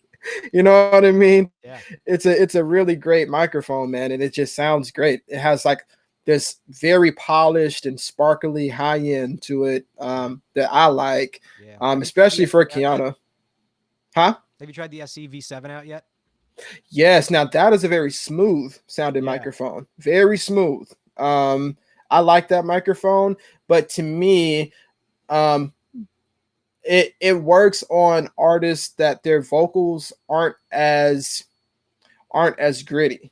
You know what I mean? yeah, Because if well, I'm trying to see if I said that right. Because if you need your artist to sound more gritty, you don't want to use a SC V7. If you right. want them to sound less gritty and they're already very honky and gritty, you should put a SC V7 on them Yeah. because So that'll that's smooth it interesting. out. Because what I found with so when I first started with Gus, we were using the V7s, and it was cool. I found that it was a little harsh. Like it happened to resonate right where he's saying where he's harsh is where it's harsh. So that Right, wasn't working out, and I felt like it was a bit thin for him because he has a kind of I think a thinner voice. So I needed something that was didn't necessarily have a little bit of a scoop going on, or that had more of a bump or proximity. Um, right, but yeah, no, yeah, yeah. So the yeah, I think a lot of this processing too is variant on your microphone, obviously, because that's your first EQ point and how much it picks up exactly. bleed and all that. So the KSM8, what's interesting, I'll do a little thing on that real quick. Is Yeah, it claims to not have that much proximity effect. I find that it actually has a lot of it sometimes. Still a great sounding mic, and for him it works. He likes it a lot. One of the things he likes about it is that the pattern's a little bit looser. So he will do the Lionel Richie thing sometimes, where he's down here like an ice cream cone. It'll be like over here, something like that. And so that plays, so yep, he can be more engaged. It's a bit more, and he was doing that with the V7 anyways, and so that was more of a fight because that's a tighter mic. So now that's looser. I'm still in more of like a good spot for pickup, but he can still have his mic moving wherever he wants to and be more engaging. Because a lot of the show for him is just being engaged. A lot of right. how if you listen to my mixes on YouTube, a lot of them, in my opinion, sound ass um, because a They lot of sound how I good. actually have to turn out the mixes is because from the downbeat, everyone's singing along every word of every song. So the mixes kind of get fit around that, and that doesn't always translate to a phone, which and I know a lot of people say, taking notes on how the phone sounds, but at the same time, it should. My priority more is for it to be a good experience, in the room, as I'm sure everyone's is. So in that aspect, it doesn't always translate, but it works in the room. I feel. And the I other thing too gotcha. with the V7 versus the KSM8 is that because it's less harsh. Where he Hmm. sings with the V7, I was burying him a bit almost because you could take as much of that out. If it's like mechanically resonating, that's not going away. It's physics. Mother Nature's gonna Right, is always gonna triumph. So I was burying him a bit early on in the tour in the shows, and I could bring him out further with the KSM8 because it wasn't as harsh there. And you could do, right. you still have to tweak a bit, but you can, um, it's I just lost my train of thought. But yeah, it's easier to get that to Yeah, stick out without being, oh God, ow. I just want to bring this up real yeah. quick. I don't know if you use this mic ever. Um, uh, Jared's saying loving the DPA The 2028. DPA has So no I've not, proximity effect. yeah, I've not used the new one, but with Kyle we had the de facto, and that was fantastic. Yeah, the de facto, I don't think it has any proximity effect. No, It's and it's just solid yeah, throughout. Like. yeah, it sounds great. And the other thing that's too is we were rehearsing at Center Staging in LA, Burbank, Hmm. in Studio 2, like one of the small, not a small room, but And if you listen back to the tracks, there would be like no drums in the vocal mic. And there was and during the show, he would like stand right under. It's like what's the main hang at the main stage of Coachella, like 12K1 and 4K2 and whatever. It's a huge hang. He stood right under Yeah, that, and it was silent. Um, silent. and he went out and Kyle does this thing where he has an actual surfboard and he'll go and he crowd surfs, and it was silent. Wow, that was So, crazy. um, so yeah, DPA is if they were a little bit cheaper, I would own a lot of them.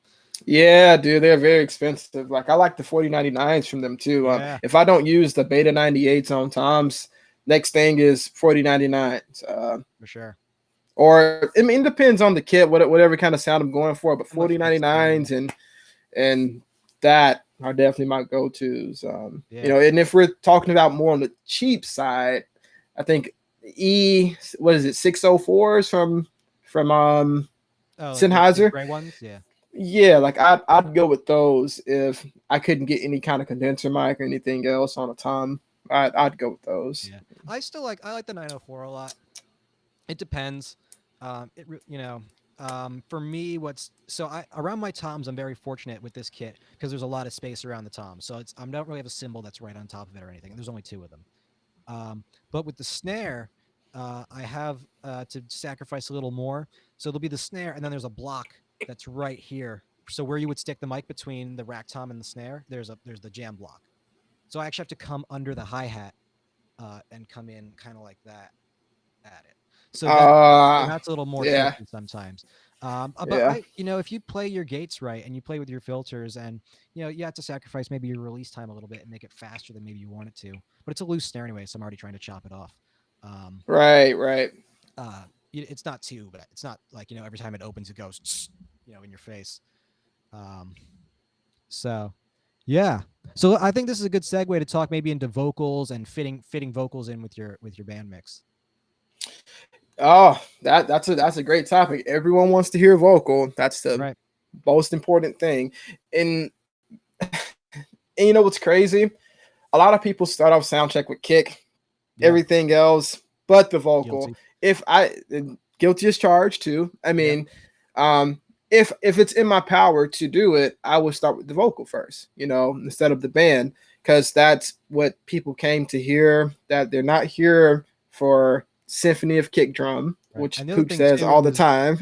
the loudest that you can get your vocal is as loud as the PA is going, too. And so Exactly. finding that first and not building your mix up that's great and shaking the room, and then you throw your vocal up and you can only get it maybe 10 dB less than that or 6 or whatever the deal is. Then now you're like, I got to turn this all down. This sucks. You Yeah. know. So it's important. Yeah. So I agree with you there. It's important to find what your limits for the day are too. Right, for sure. Um, so yeah, I mean the vocal mic, making that work with the band. Um, to me, I feel like the vocal without the PA or anything else, let's just think in the box, Yeah. if you head on headphones, period. Um, and usually if you get it right in your headphones, it'll translate to a PA pretty well. But let's just talk about stereo spectrum in your mix, right?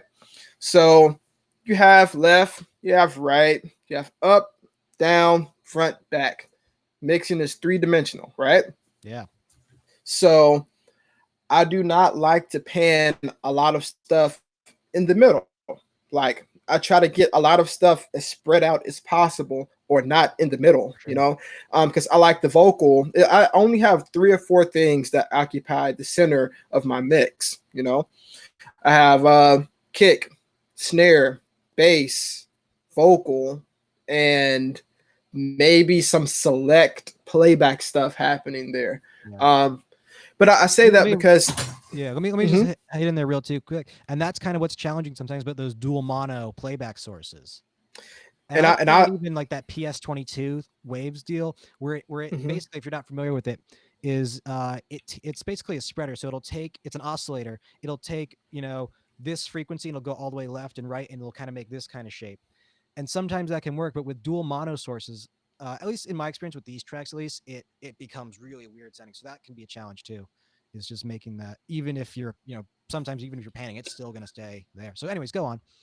Right, and I like that you pointed that out. So me, depending on what the input is, I'll do the Haas effect. You know Yes. how you take one input and you delay it and then spread them out. Yeah. I'll do that, but you have to do it just right, or it'll sound kind of phasey, or it'll Right. sound kind of Or it'll be like, corny. yeah, or it'll be like if it's coming from like way out here, or something. Yeah, it'll sound really weird, but I'll do that, especially on drum tracks. If a drum track comes Oh, in okay. mono, I'm taking that and I'm panning one this way, one that way, and delaying one of them, and then trying to get the volume just right Sure. so that when it hits you, it's not in the middle anymore. You Yeah. know, So it do has its own you bring your space. tracks in as as like a stereo channel, or do you have them as two separate mono tracks and gang them?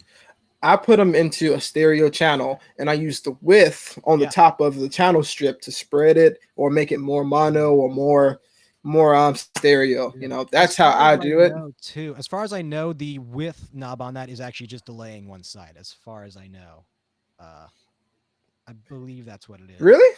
I That's I I'm heard that from someone. Um, I don't know if that's true, but it kind of makes a bit of sense. right. That's at least what I heard from somebody. It might be something. It might be Interesting. that plus something else. But I heard, but I forget who told me this. It might have been Chip or Matt. Correct me if I'm wrong, but I did hear somewhere that it maybe in conjunction with something else, it is just adding delay to one side.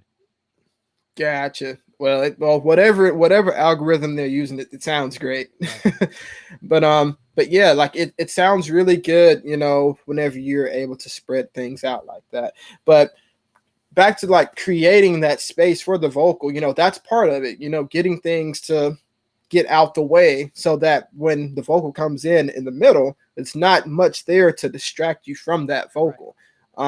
And same thing with snare drums and other stuff.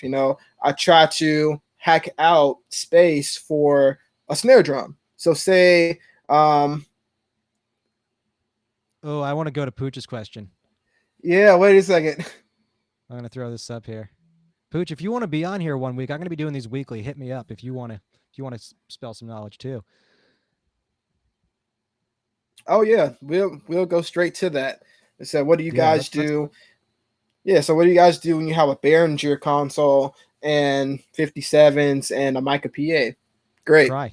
Oh. So yeah, you cry. That's what you do. You cry and then you say, "All right, I'm gonna do this. I'm gonna make Yeah. it great, and it's gonna be as great as it can be because I'm there."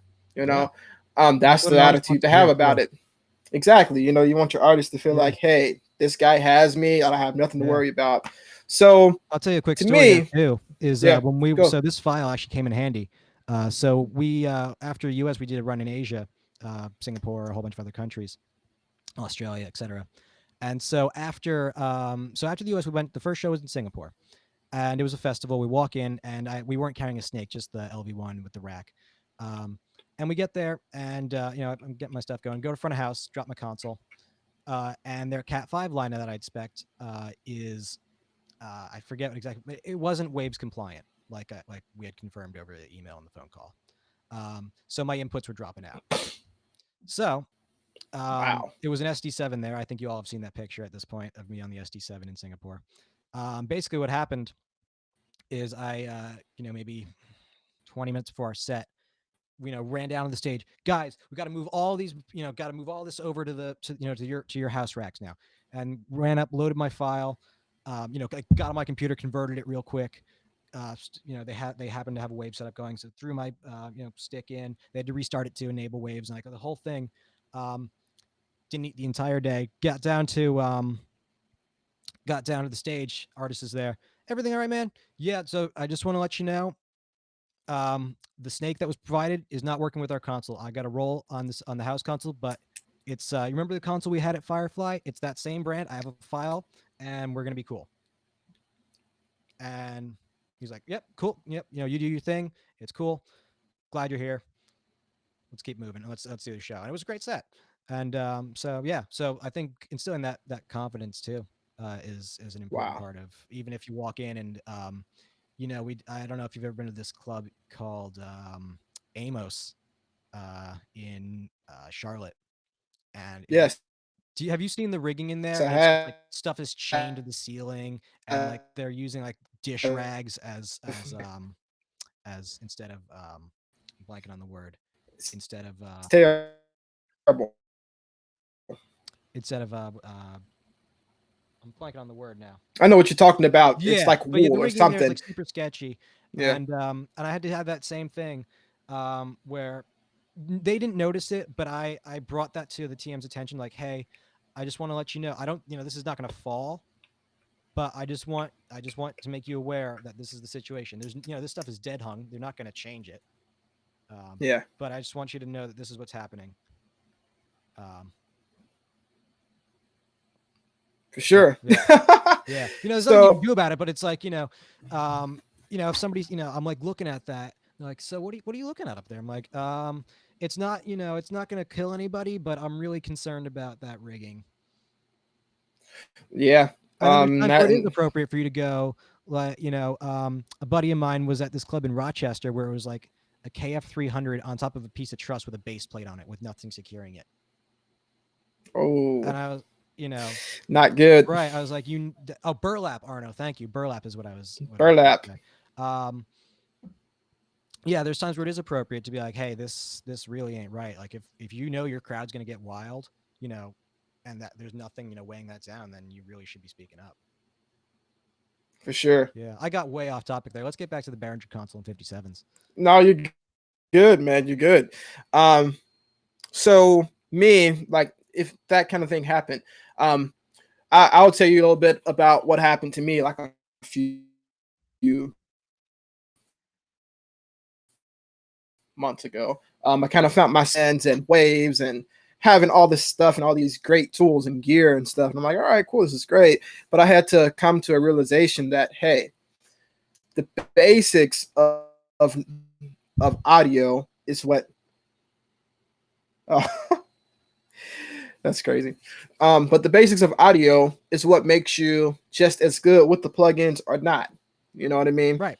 Um, so if people can grasp the basics, they'll be just as good with all the bells and whistles and stuff, right? So at that point in time, I was on tour with Schoolboy Q, and that was just a tour with the microphone, DJ. Cool.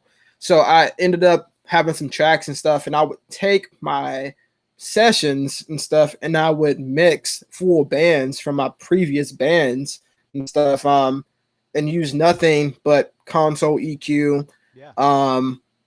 regular compression, and all that stuff. All the things that a Behringer will have to offer, Right. And it was Not even compression record. sometimes if we're talking Well, about not even. analog Behringer. Yeah, Actually, exactly. Pooch, can you clarify?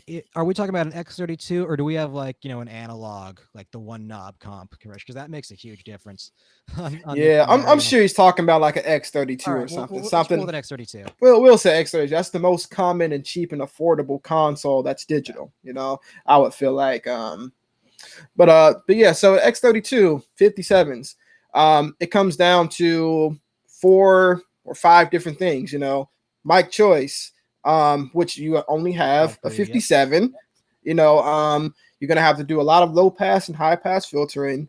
You're gonna have to do a lot of good placement, making sure Yeah. it's placed right, making sure. I mean, you might have to spend a lot more time doing that kind of stuff Making sure the because singer's not grabbing it from the end of it too, exactly, because it's a 57 a lot of that kind of stuff happening.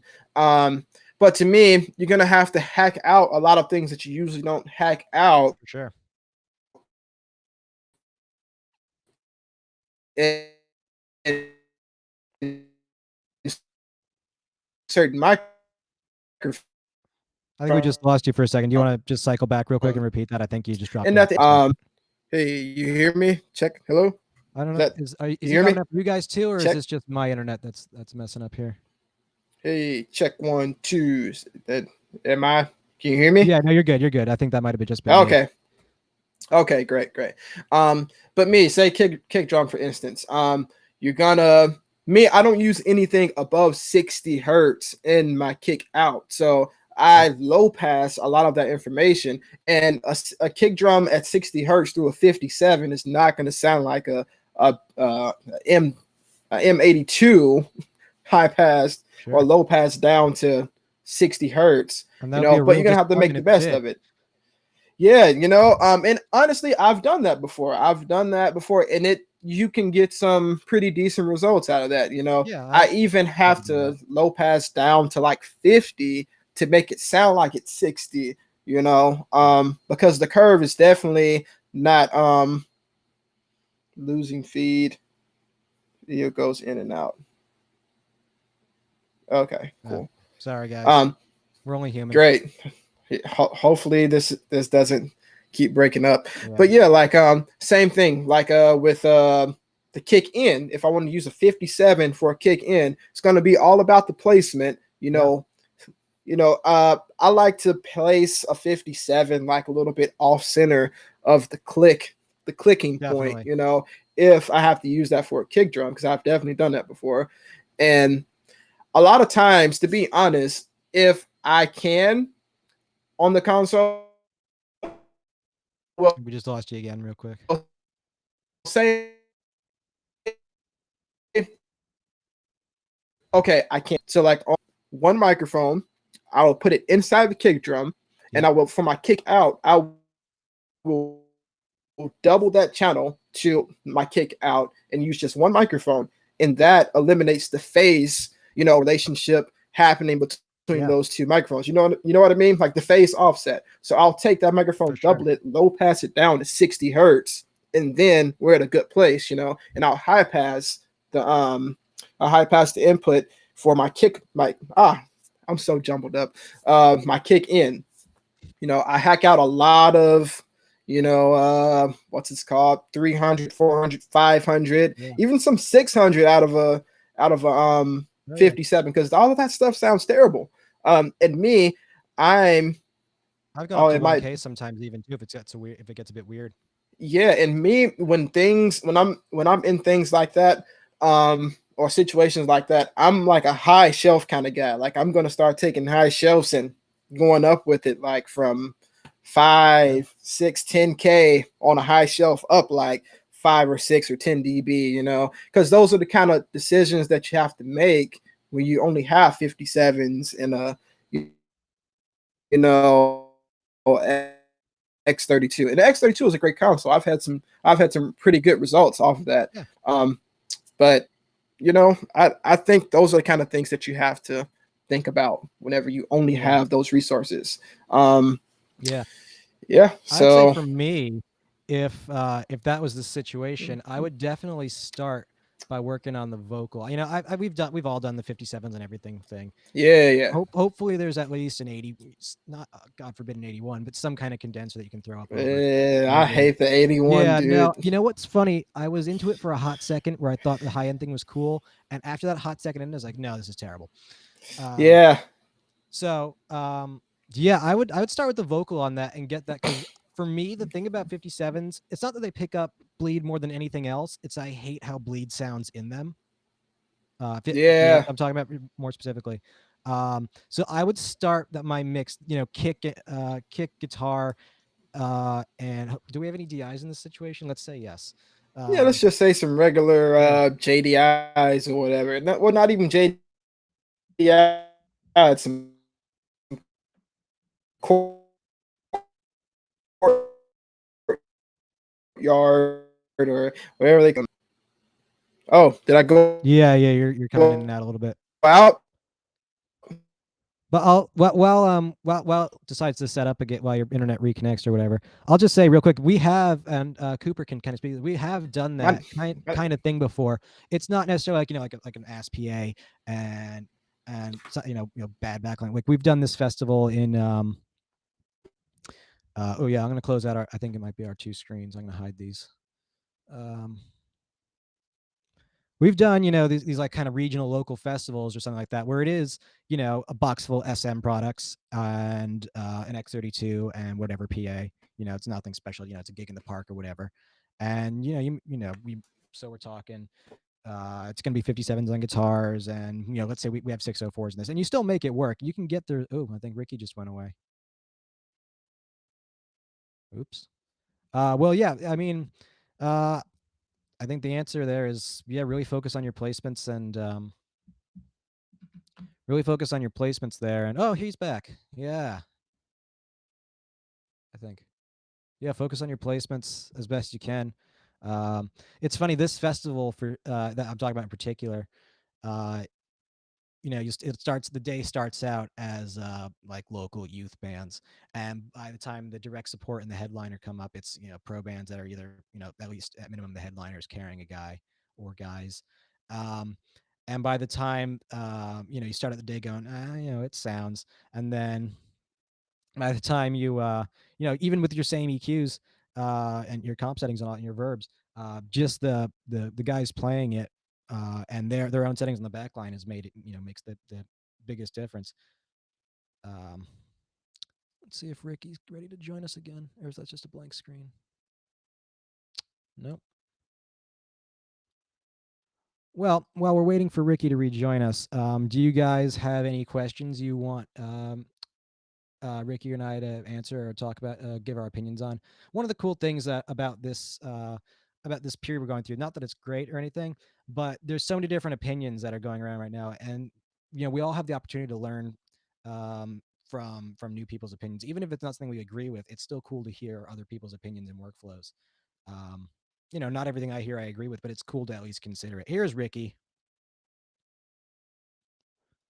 So what I was just saying is one of the cool things about what's about this, I guess this time off we have right now is that so many people are doing videos like this, and there's such a huge opportunity to learn and hear about so many different people's points of view and opinions and their workflows. And even if you don't agree with it, it's still something that you add in the back of your mind, and one day that might come back and be like, that's what saves your gig or something. I think we lost your audio again too. Sound guys, right?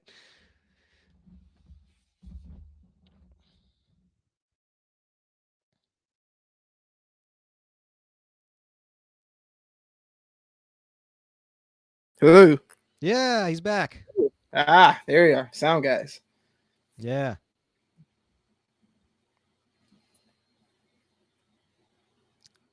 So what I was saying is, I'll say it a third time too. So what's really cool about this time that we're going through is that we have the opportunity to learn from a lot of different people. Even if you don't consider it like learning, you're still adding different tidbits into your mental toolbox there. Um, and that's I really would encourage people to get out and use this time to learn as much as you can. For Practice. sure. I see Yeah, Emmanuel has a question there. yeah. It Let's says, talk talk about that. about your approach to festivals when you do get to carry a console. I mean, honestly, that's great. When you do get to carry. Oh, Ricky's gone again. Oh, he's back.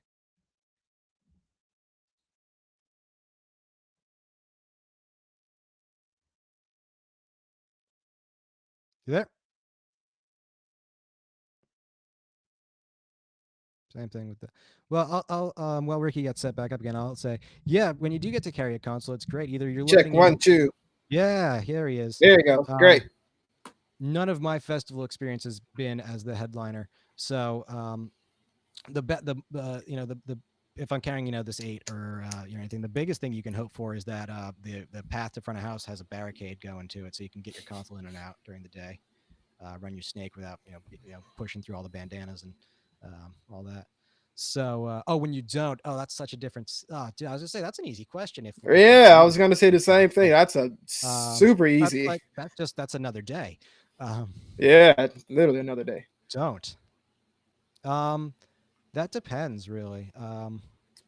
For me, when we've not been carrying a console, but we're showing up to a festival, I've at least had a file and rehearsal time. Um, so it's not a huge deal for me. But if you have, and most of the time, I think it's important to just have files ready to go.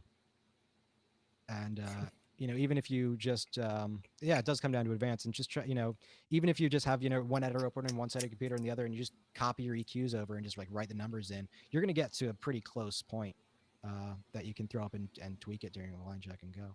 What about you? So me, very similar things. But me, whenever I get to a festival or I hear that I'm gonna do a festival, first thing first, go to the production manager for or the audio crew chief over the festival. Find out which console, which stealth core, which version of the Digico console, because usually it's going to be a Digico Sure. or SSL or a S6L. I meant find out the stealth core.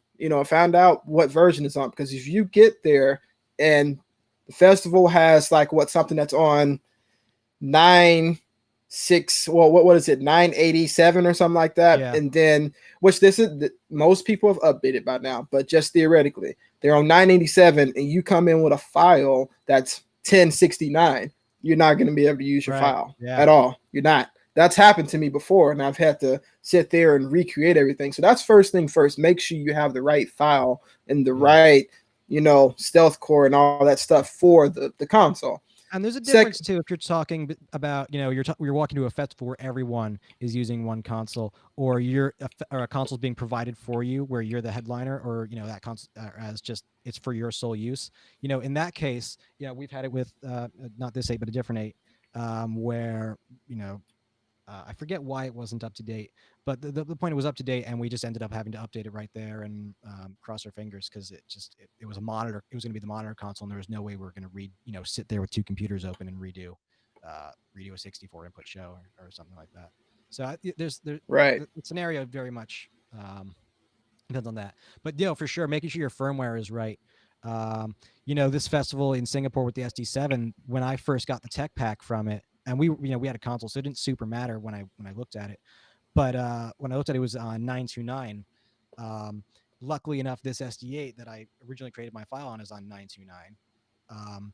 So I was able to just convert and go. But yeah, that'll definitely bite you. I think if you own a console, if you're a vendor and you are bringing your console to a festival, it behooves you greatly, just from the standpoint of optics, um, to the client and all the people that you're providing for, to have your console up to date. Exactly. So in Digico world, as you know, am I breaking up any? Am I good? Just a little bit, but I think you're good. I'm gonna close my shared screen out too, so that we're maybe stabilizes a little bit. Hey, am I breaking up any? Check one, two. Hello? Can you I hear think me? you're good. I think we're solid. We're good? We're solid? All right. Yeah. Um, and I think what was it? Yeah, about the stealth core thing. I think, it's great for everyone that's a provider for consoles to have the latest, stealth core, the latest update, because if you think about it, everyone that's under that can still load their file no Right. matter what you're under. You can always, you're able to load your file. But back to like talking about the things that you do when you're going into a festival. Me, I have a lot of presets that I use coming into a festival. I know what a kick drum is roughly going to look like, or a snare drum, or um, anything else. So even the vocal mic, I'll just go ahead and high pass it, especially if I've worked for that artist before. Well, say I haven't even worked for it, I'll at least high pass that vocal mic to like 250 or something like that. Even toms and hi hats and overheads, high pass and stuff, hacking out stuff, because there's just common sense frequencies that that do not sound good in certain instruments. So you For sure. don't want to not hack that stuff out. Even panning, if I see tracks, I mean, me in my mind, after doing this for a little while, um, I've come up with areas in my mix, from left to right, where I like things to land, Yeah. and when I even pan stuff before I get to a festival, even playback, I if I'm not a guy that takes stereo channels and pan them all the way left, right. Right. That Exactly. doesn't work for me, because you have all this other space in your mix where you can be panning things at. So I try to take every last one of those playback channels and pan them in a different space, even guitars, um, and even keys. They're all. I don't Yeah. like keys crazy wide. I like them, kind of tucked in, because you want to have some kind of depth in that uh, 10 o'clock to 2 o'clock spectrum in your mix. You know, Yeah, for sure. so And that's kind of what I like about fill that doing up. my track channels on two separate mono channels and then folding them into a multi-channel, because you have a little bit more adjustability there. So, for instance, with the Gus show on our guitar, down my guitar, there's one song where it's an acoustic part that's like recorded stereo, and it's a little bit off center, so it's real easy for me to get in there and adjust that for that song, and then I can place the live acoustic guitar that's played with that, and I can place that as the counterpoint to it. So I can, instead of it being like here still, I can move that to be here really easily, um, and then place my live acoustic guitar over here, so it's like a counterpoint kind of thing. Right, right. Wow. I think I'm going to use that. I'm going to take the album from you. I think that's you've taken one, and I've taken at least five or six. But No, I've taken few secretly. I've taken like a few already from you. oh, you just don't admit it. Okay. No, well, it's just we're going so fast. And I'm like, Yeah, man, no, like for sure. I wouldn't have thought about that to just do that. That I should try Yeah. that. Yeah.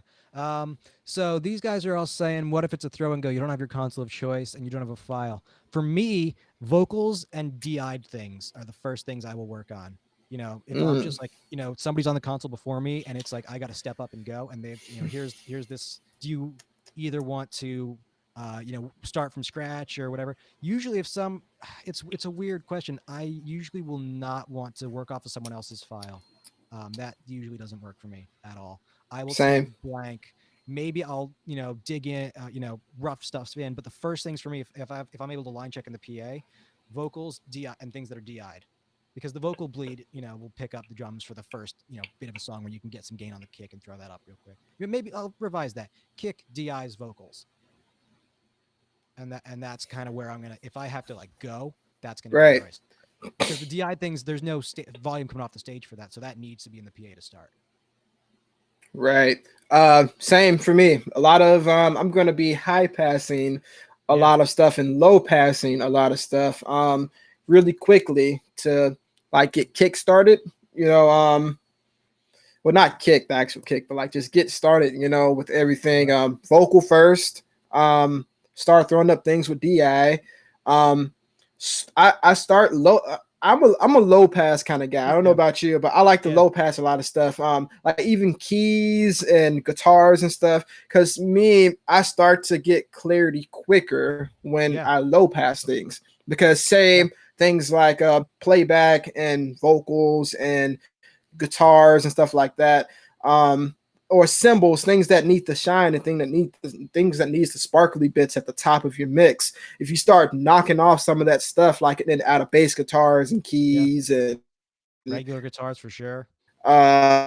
guitars and stuff like that, regular guitars, and even some playback stuff that doesn't need that information up there, it'll start clearing up area for things like cymbals and Yeah, playback and vocal and stuff to live. So I start knocking a lot of that stuff out of that area, and making it yeah, for work. sure. Like with my keys for with Gus for sure. There's stuff there. There's like a little bit of sparkly bits, but it's mostly noise up there, and so I can roll that Yeah. down to like 9 to 11K, depending on if I, what the slope of the filter is. Um, and I can get, that'll really clean up that noise there.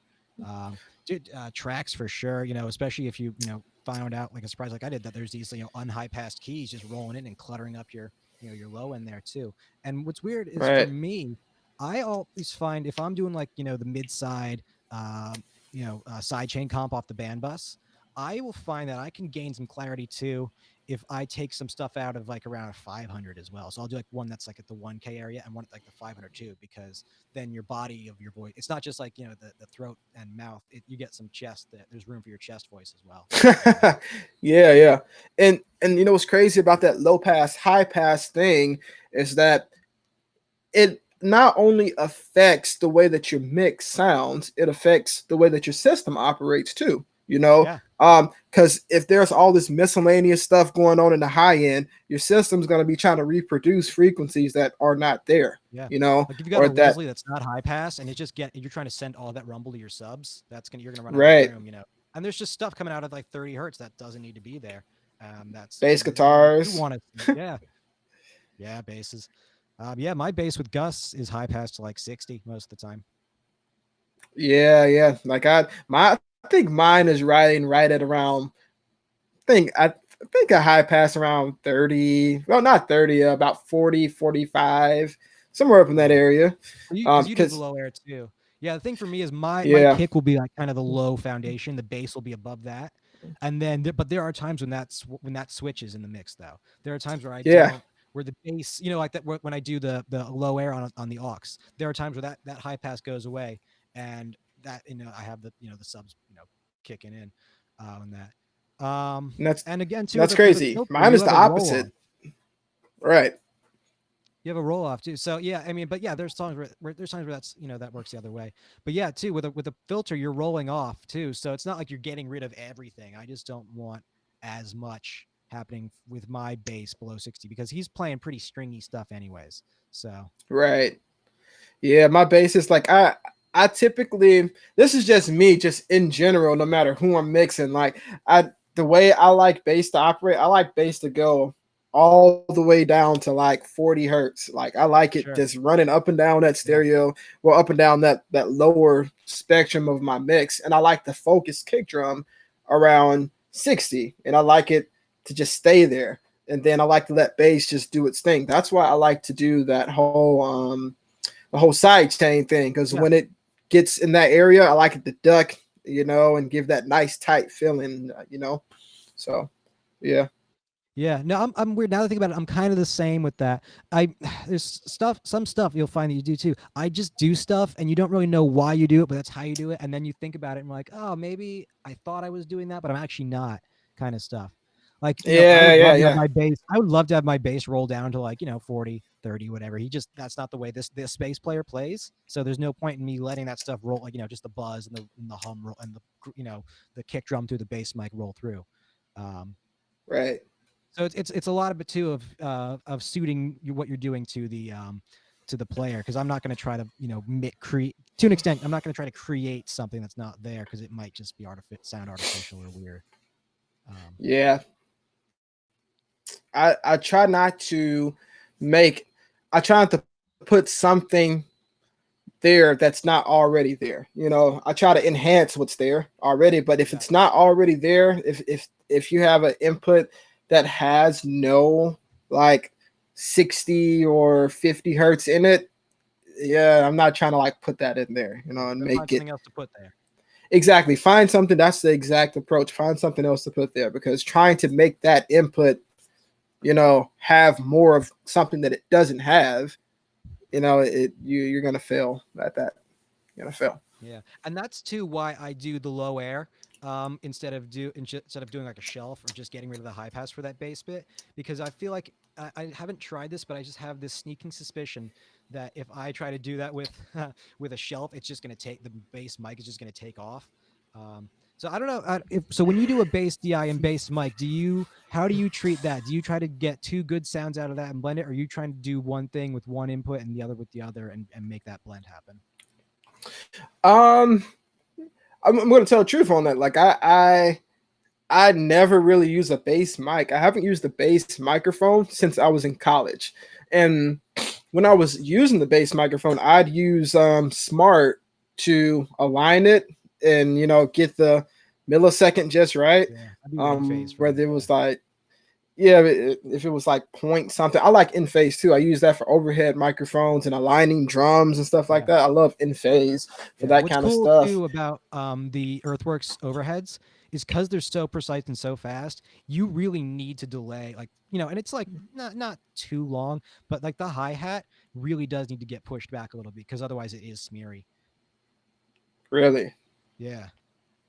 wow. I've never used those in that kind of situation, but Yeah, it's a I bit definitely got scary. to try it. It's Yeah. scary.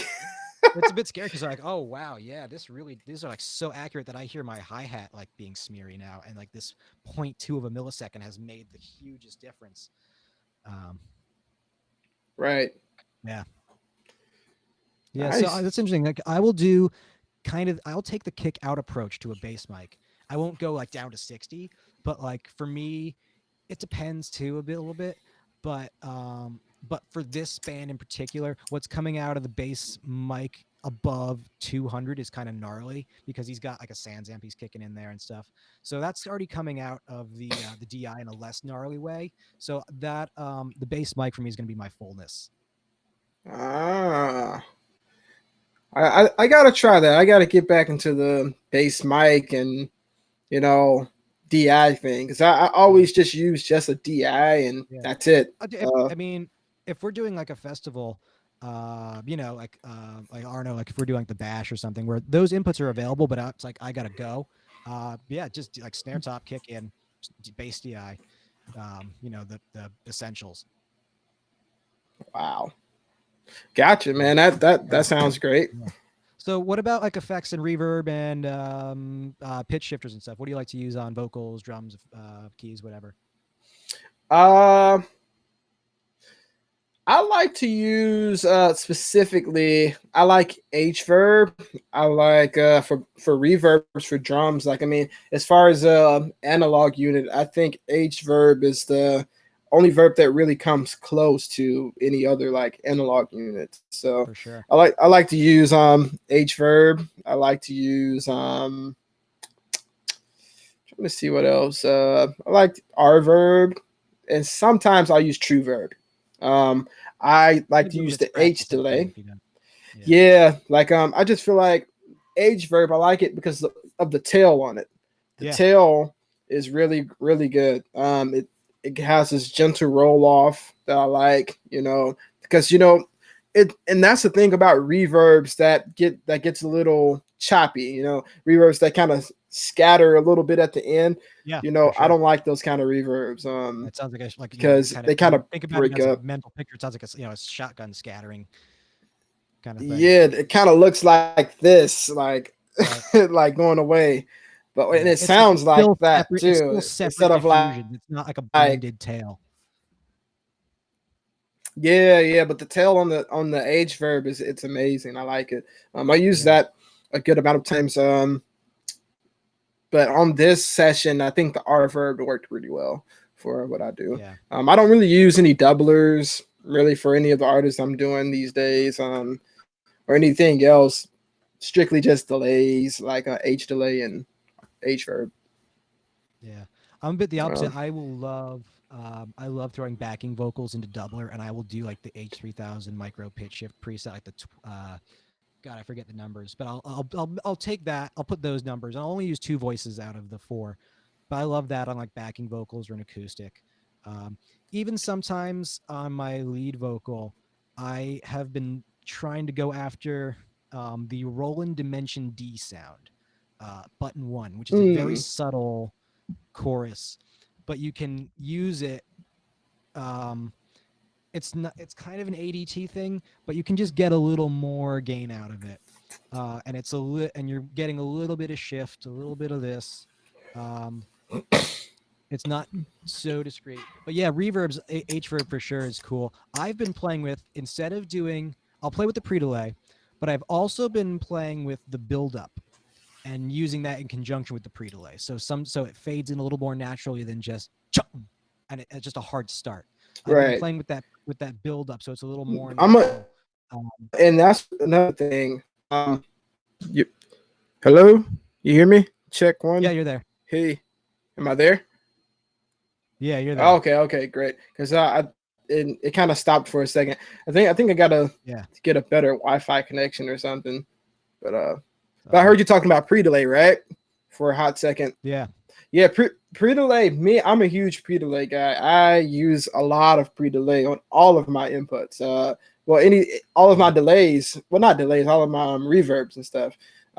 Just trying to move that reverb away from the input is like a huge thing. Um, Yeah. So what I it, was I saying like that. is I've been playing with the buildup on H reverb too, in addition to the pre-delay, and maybe trying, a little more pre-delay than you would, but also adding the buildup. So it's a little more of a natural roll into that. And you have to play with the fidget a little bit, so it's not like, but you can Right. make it so Yeah. it's not a hard start to that verb, and it sounds like a delay. Um, and it depends on the density of your mix and stuff too, and how you place it. But I found that is a little more natural for me using the build up in conjunction with the pre delay.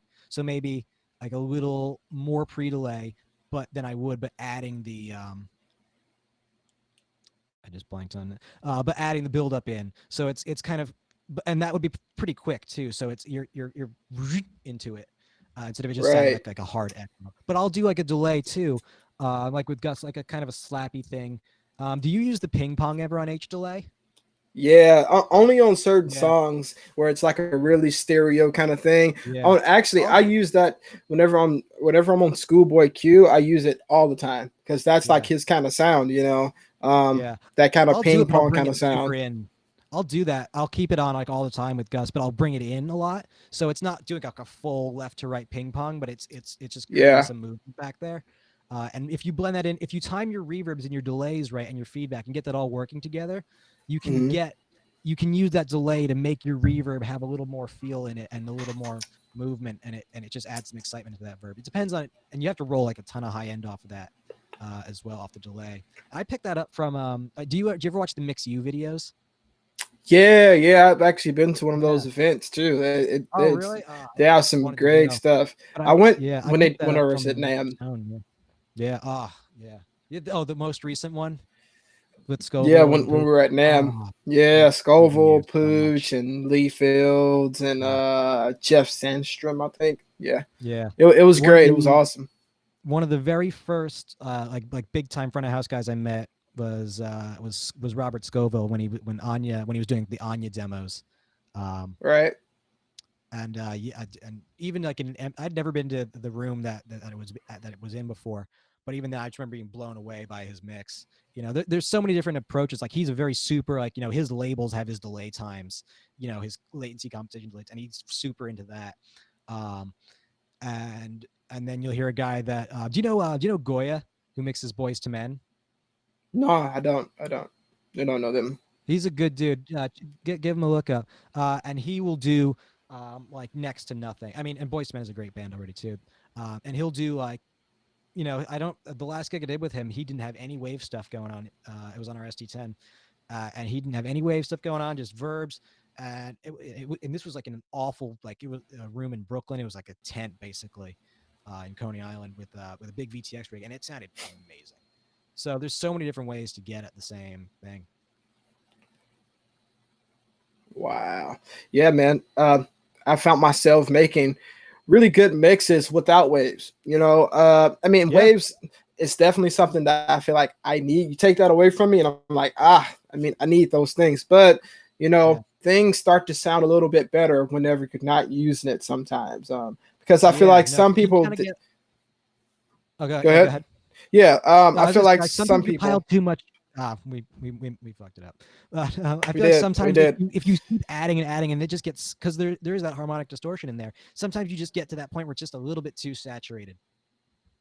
Yeah, exactly. Like you getting to adding all these plugins and stuff, and then you just stacking plugins on plugins on Yeah, plugins, and then it's like, okay, you and know, that's what I didn't really like about the LV1 is that it was too easy to just add a plugin to something and do that instead of actually fixing it. And yeah, that's kind of where toward the end of that tour I kind of got, like, I was getting wary of that, and also the stage box we were using I did not like. But that thing started to scare me. Like, I'm just adding plugins instead of actually addressing issues, because you get caught in that loop because it's just so available to you. But what's funny is we were doing the same festival I keep talking about last summer. There's this band called Sister Sparrow and the Dirty Birds, and we had an X32 and a VTX rig. And I've been mixing the whole day. And the guy with the headliner shows up. This played a minor part. He gave me this Serpent Audio bus comp that he was going to use, hmm but he's like, yeah, you can try this thing. But the band was amazing, and you put your the same EQs and mics we've been using and backline the whole day, but you put a great band in front of that, and suddenly, you know, that all changes for you. So it's so oh yeah, subjective too, man. because it's easy to get discouraged, like, oh, that guy's so much better than me. But I think I've discovered, one of the biggest things I've discovered is most of us do pretty much the same thing, but it's just there's like 10% thing that makes you special, that's just you, and then there's another 10% of that's the band. Then there's the input side of it as well. Right. Well, like a Gus show, if without Gus, would just sound like a band. There's that part of it that's him that makes it his show, and that makes that like the mix that's him, or Kiana For or sure. Kyle or whoever, or Tommy James. Tommy James is an interesting one because that deck is if Pooch is still here, I think their deck rivals the Iron Maiden deck. Um, but that'll be a discussion for another time. Yeah, maybe talk about how you deal with loud stages and dealing with musicians, or when not, that is something you can fix. um, to me, dealing with loud stages comes back to the origin of dealing or having a conversation with the MD. To me, Yeah, I'm a guy, the MD is my best friend because I'm gonna make sure that I talk to him all the time about anything. Because as many people that are on the stage all the time, who really, really controls that stuff is the MD. Because if the MD says, yes, it does. It sure does too. We'll talk about that later because that's another fun conversation. I'll talk about the Tommy James stage next. But yeah, Right. Ricky, keep going. But yeah, the MD is my best. Is gonna be my best friend throughout this whole entire whatever tour I'm on or whatever thing I'm doing, because the MD righteously makes the decision of, hey, the sound guy says, hey, you need to turn that down, or the sound guy says this, that, or the other, you know. So you really need to be in really good cahoots with the MD. So me, for my band, Kiana, we don't use anything on the stage. Like, we don't use monitors or side fills or anything like that. Every now and then, okay, if we need to use it, sure. But for the most part, they're all on ears, and I'm not doing any kind of monitor mixing for that gig. For what actual wedges, you know. So that helps a whole lot. Me, I like to get with the guitarist even about where he places his cab. Sometimes a guitarist won't like it, but me, I will argue to, not even argue, but like bring up the idea, hey, can we take your guitar and turn it backwards, or turn it facing the other way, and let's not put it dead on to the crowd, especially in Oh, smaller real quick. rooms. Hey Blair, what's up? Ah, dude, what's up, Blair? I can't believe we're actually still here. We're going a little longer than I thought we were Oh going to yeah, go. I mean we'll Yeah, wrap it up within the next 20 minutes, I think. yeah, But for anyways, sure. yeah, yeah, Um, but yeah, it's small things like that that you really need to talk about, you know, before we go out and do shows, because everyone sure, has to understand on the team that, hey, we're not in an arena, you know, we're not, you know, doing like these huge gigs where you can have all these amps just full on blasting, and I have enough right. PA to cover the room and not And even even that, not even even still, that's not affect really it. appropriate. Yeah, Yeah, and you know, stage volume is something that I try to control a lot, and that's the way that I think that I control it, by having those conversations with musicians and going up to them and telling them what I need, and you know, hopefully they'll be susceptible to that. yeah, You yeah. know. And that's definitely a balance you need to walk as well. So with Gus, what's cool? Well, what's interesting is there isn't really Gus is the MD, but he isn't in that sense where I bring that to him.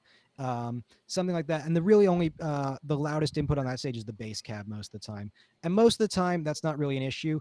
If we're doing, the last tour we would do, it was weird. We would do like, Webster Hall and stuff like, and Faunia, but Yep. then we would do like in some, some of like the square states in the middle, we would do like, it would be definitely a smaller room because it's just, the way his music and his appeal is not, and that varies, but like Pittsburgh, I think is what I'm thinking of. We're in this really small room, VRX over VTX subs, and um, and just that day the bass amp, it is a Fender Rumble, comments withheld, and just but the like the 160 on that, if that's in a small room that's getting too loud, it's just gonna make everything 120 to 160 is just gonna get real weird and real washy. So and that'll be the point when I ask him, to turn that down.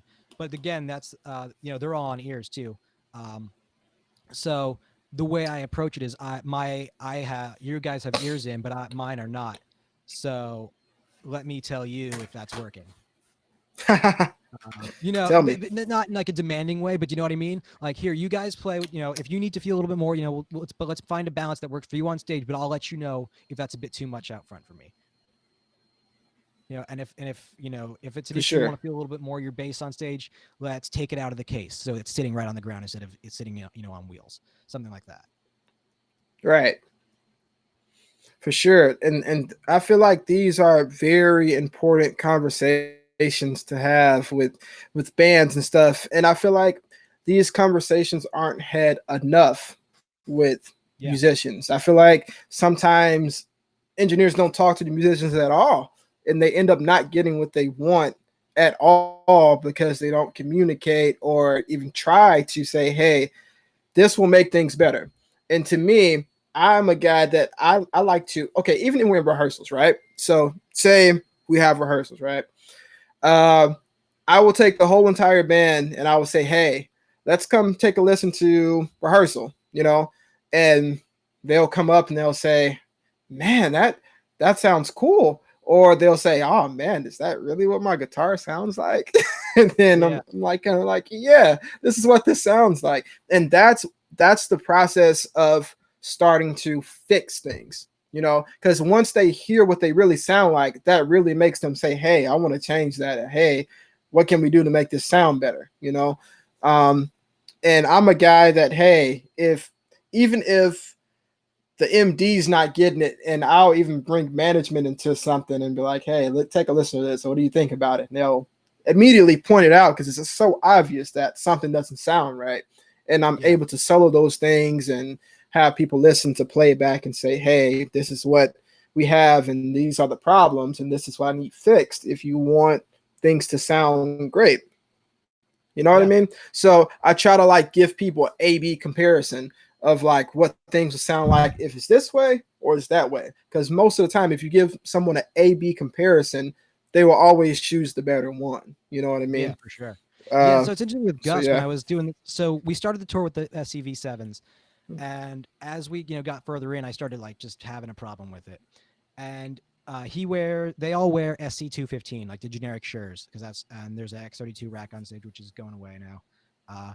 So for him, that kind of area was smoothed out already, so he wasn't really hearing that. So and there's like an overarching thing here of if it makes it better for me, that let's work with it. Um, so we've done that a couple of times. What's interesting about Gus is he actually produces and mixes all of his own records. So he has a Oh studio in wow, his in really? his apartment. If you look up Gus Dapperton, uh, correct me if I'm wrong, but I believe that he has mixed every single one of his releases and Oh created wow. them and produced. He's a very, very talented guy. He knows exactly what he wants. What worked out really well is that we happen to have very similar tastes in what things sound like. So during rehearsals, I would be like, "Are you sure you don't want to listen to anything in virtual playback?" He would listen to like half a song, and be like, "Nah, it's cool." Um, and he'll pop his head out during sound check. He'll come out and listen, and I'll say in the talk back, "Is everything cool for you?" Yep, fine. Um, Mm-hmm. and I think it was like one time in Japan, um, when we had backline kits, and the snare was like this really, all they could get us was this really dry sounding snare, and he was like, you know what, today let's just make it a little wetter. Sure, cool, Right. it's done. And stuff like that. That's the really cool relationship to have, where you're talking more about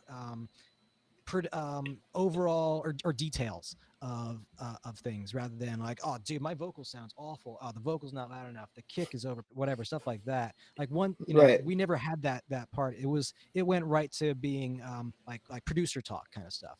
uh Right. so so that's a really cool thing. Never really. So I'll go to Tommy James real quick. I know I've told you this before. So I fill in every so often with Tommy James and the Shondells. What'll happen is their monitor engineer full time has a day job, and so if during the week if he can't make a gig, their front of house guy will go to monitor, so there's a familiar face there, and then he'll get one of a couple subs to come do front of house. Um, so what happens with that stage is I forget what the settings are exactly on Tommy's Fender Twin, but they are all above 7, uh, and the bright switch is on both of his amps. Um, Wow. so luckily they are tilted up, but usually wherever whatever venue we're playing in, front of house is always up in the air, so it's still always pointed right at me. So we Right. have that stage right. We have two. I forget. I think they're JCM half stacks. Those are pretty mild actually. Both sides of the drum riser. There's an SVT 8x10. That thing is set to kill. There's a Leslie, and then Tommy has 4 wedges, and everybody has pairs. Everybody's wedges are in pairs, but Tommy's are in.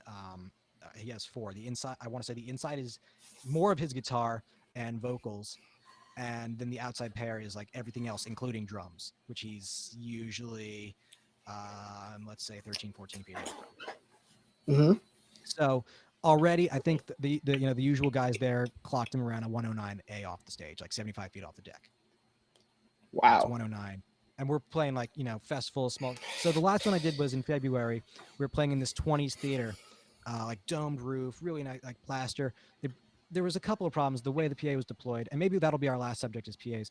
But so the challenge there is it truly is sound reinforcement in its most primal sense. There's no line check or anything usually. It is the Tommy's going to come in get acquainted, say hi to everybody, and they're going to start playing, and you got to figure it out. Yeah. And so I have a file to work off of it. It's cool, but the way he is, so he can't wear in ears. He'll get vertigo. There is no bringing. That is his comfort level. If you ask him to turn his amp down, he'll turn it down, but ask the wedges to come up. There's a spot where he's comfortable. It's Tommy James. He's been doing this since 1960, whatever.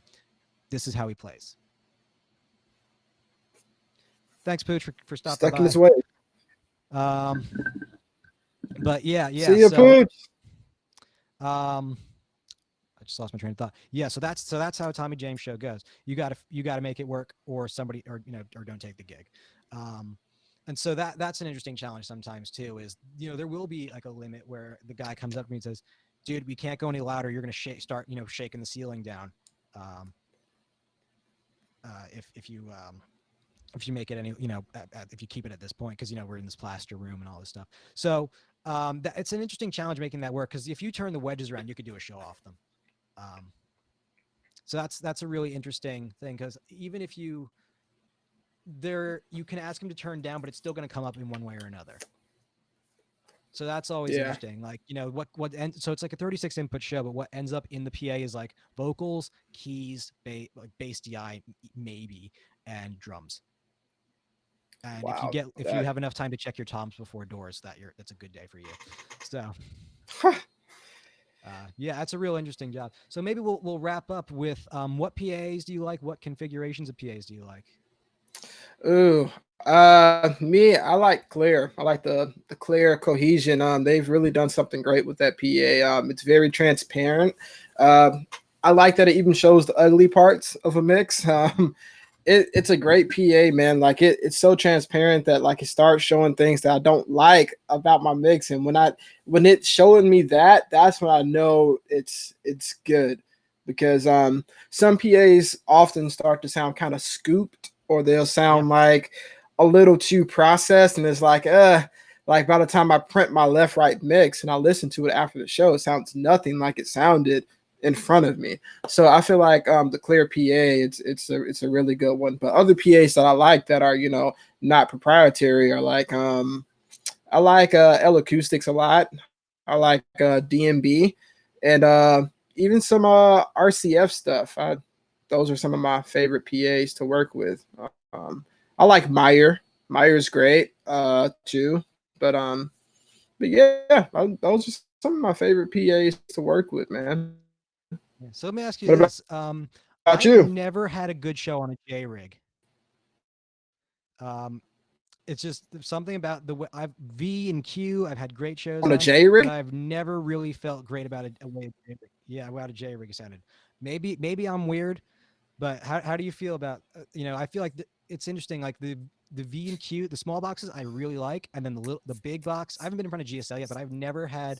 And maybe I'm just always in bad rooms with them, but I've never really liked J's that much. I like the J rigs. I like the GSL and the KSL, the new stuff too. But I have had some good shows on those. I mean, and I feel like DNB is one of those speaker companies that I feel like is a little bit processed, and it has Yeah, this very thick sounding PA, very thick, very warm, and you know, nice and nice bodied PA. It's a great PA. for It's sure. great. Um, but I've had some really good shows on the DNB stuff. I don't know.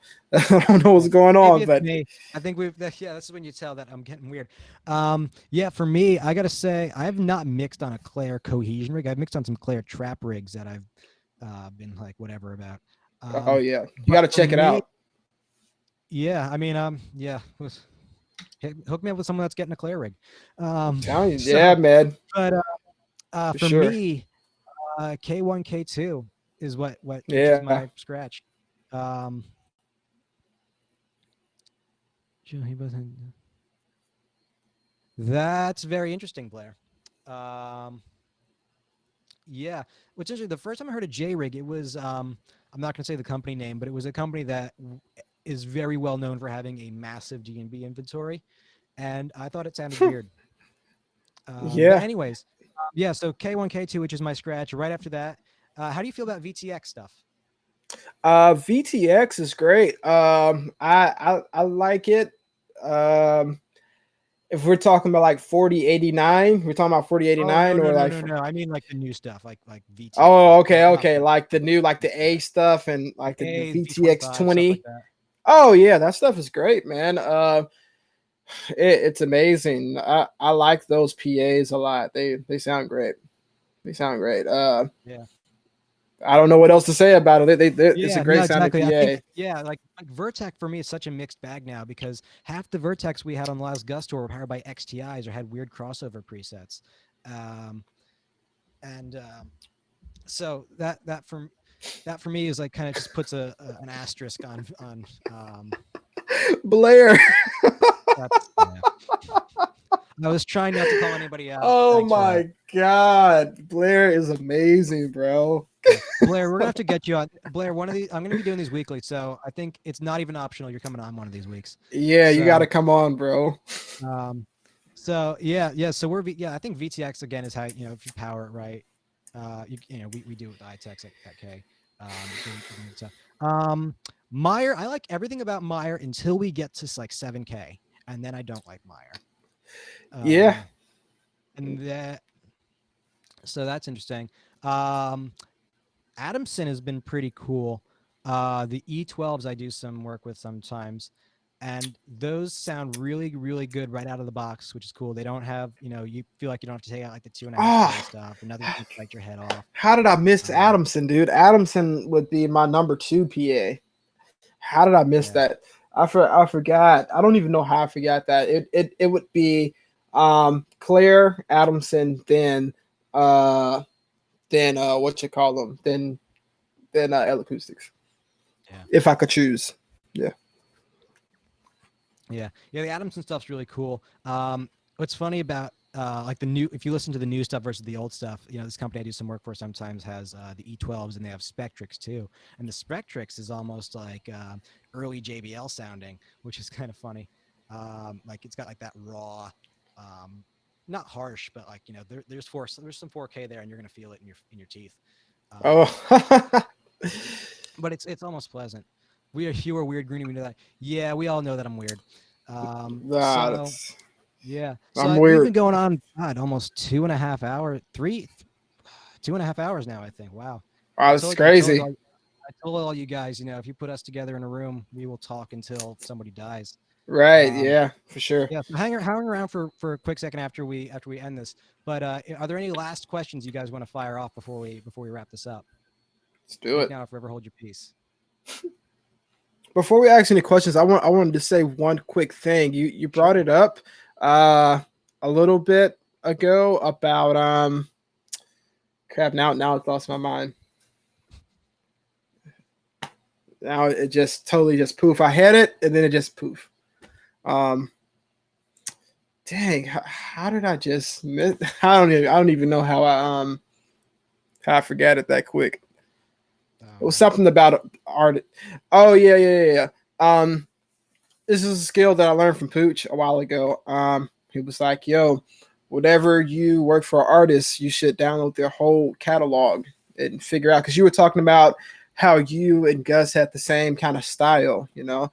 So that was really good, you know, for you. And I feel like if you download the artist's whole catalog and you get a chance to listen to it and understand and have an understanding of what type of artists they are and what kind of sound they have. And Yeah. it's nothing that wows an artist more than an engineer that says, "Hey, um, man, that's crazy. Like, you know, these parts in the song, you notice that because you want to be able to know that an artist that has intense knowledge of what they've created is being admired. You know what I mean? Yeah. Yeah. Especially So, Gus, he was the guy.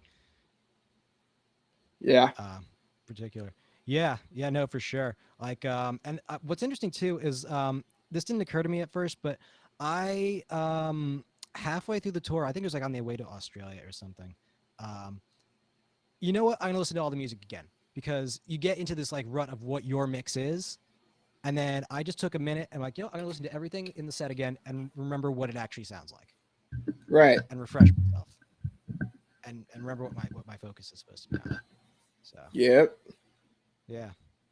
All right, cool. So it looks like that's about it. Hang around for a second after I end this. But thank you guys all so much for joining us today. Don't forget, we're going to try to be doing live shows here on this channel at least twice a week, whether it's Monday, Wednesday, definitely Fridays. So like, subscribe, comment. If you there's anything else you want to see on the channel, hit up me or Ted. Comment, follow us on Instagram. And yeah, stay safe, everybody. All right, peace out. Peace out.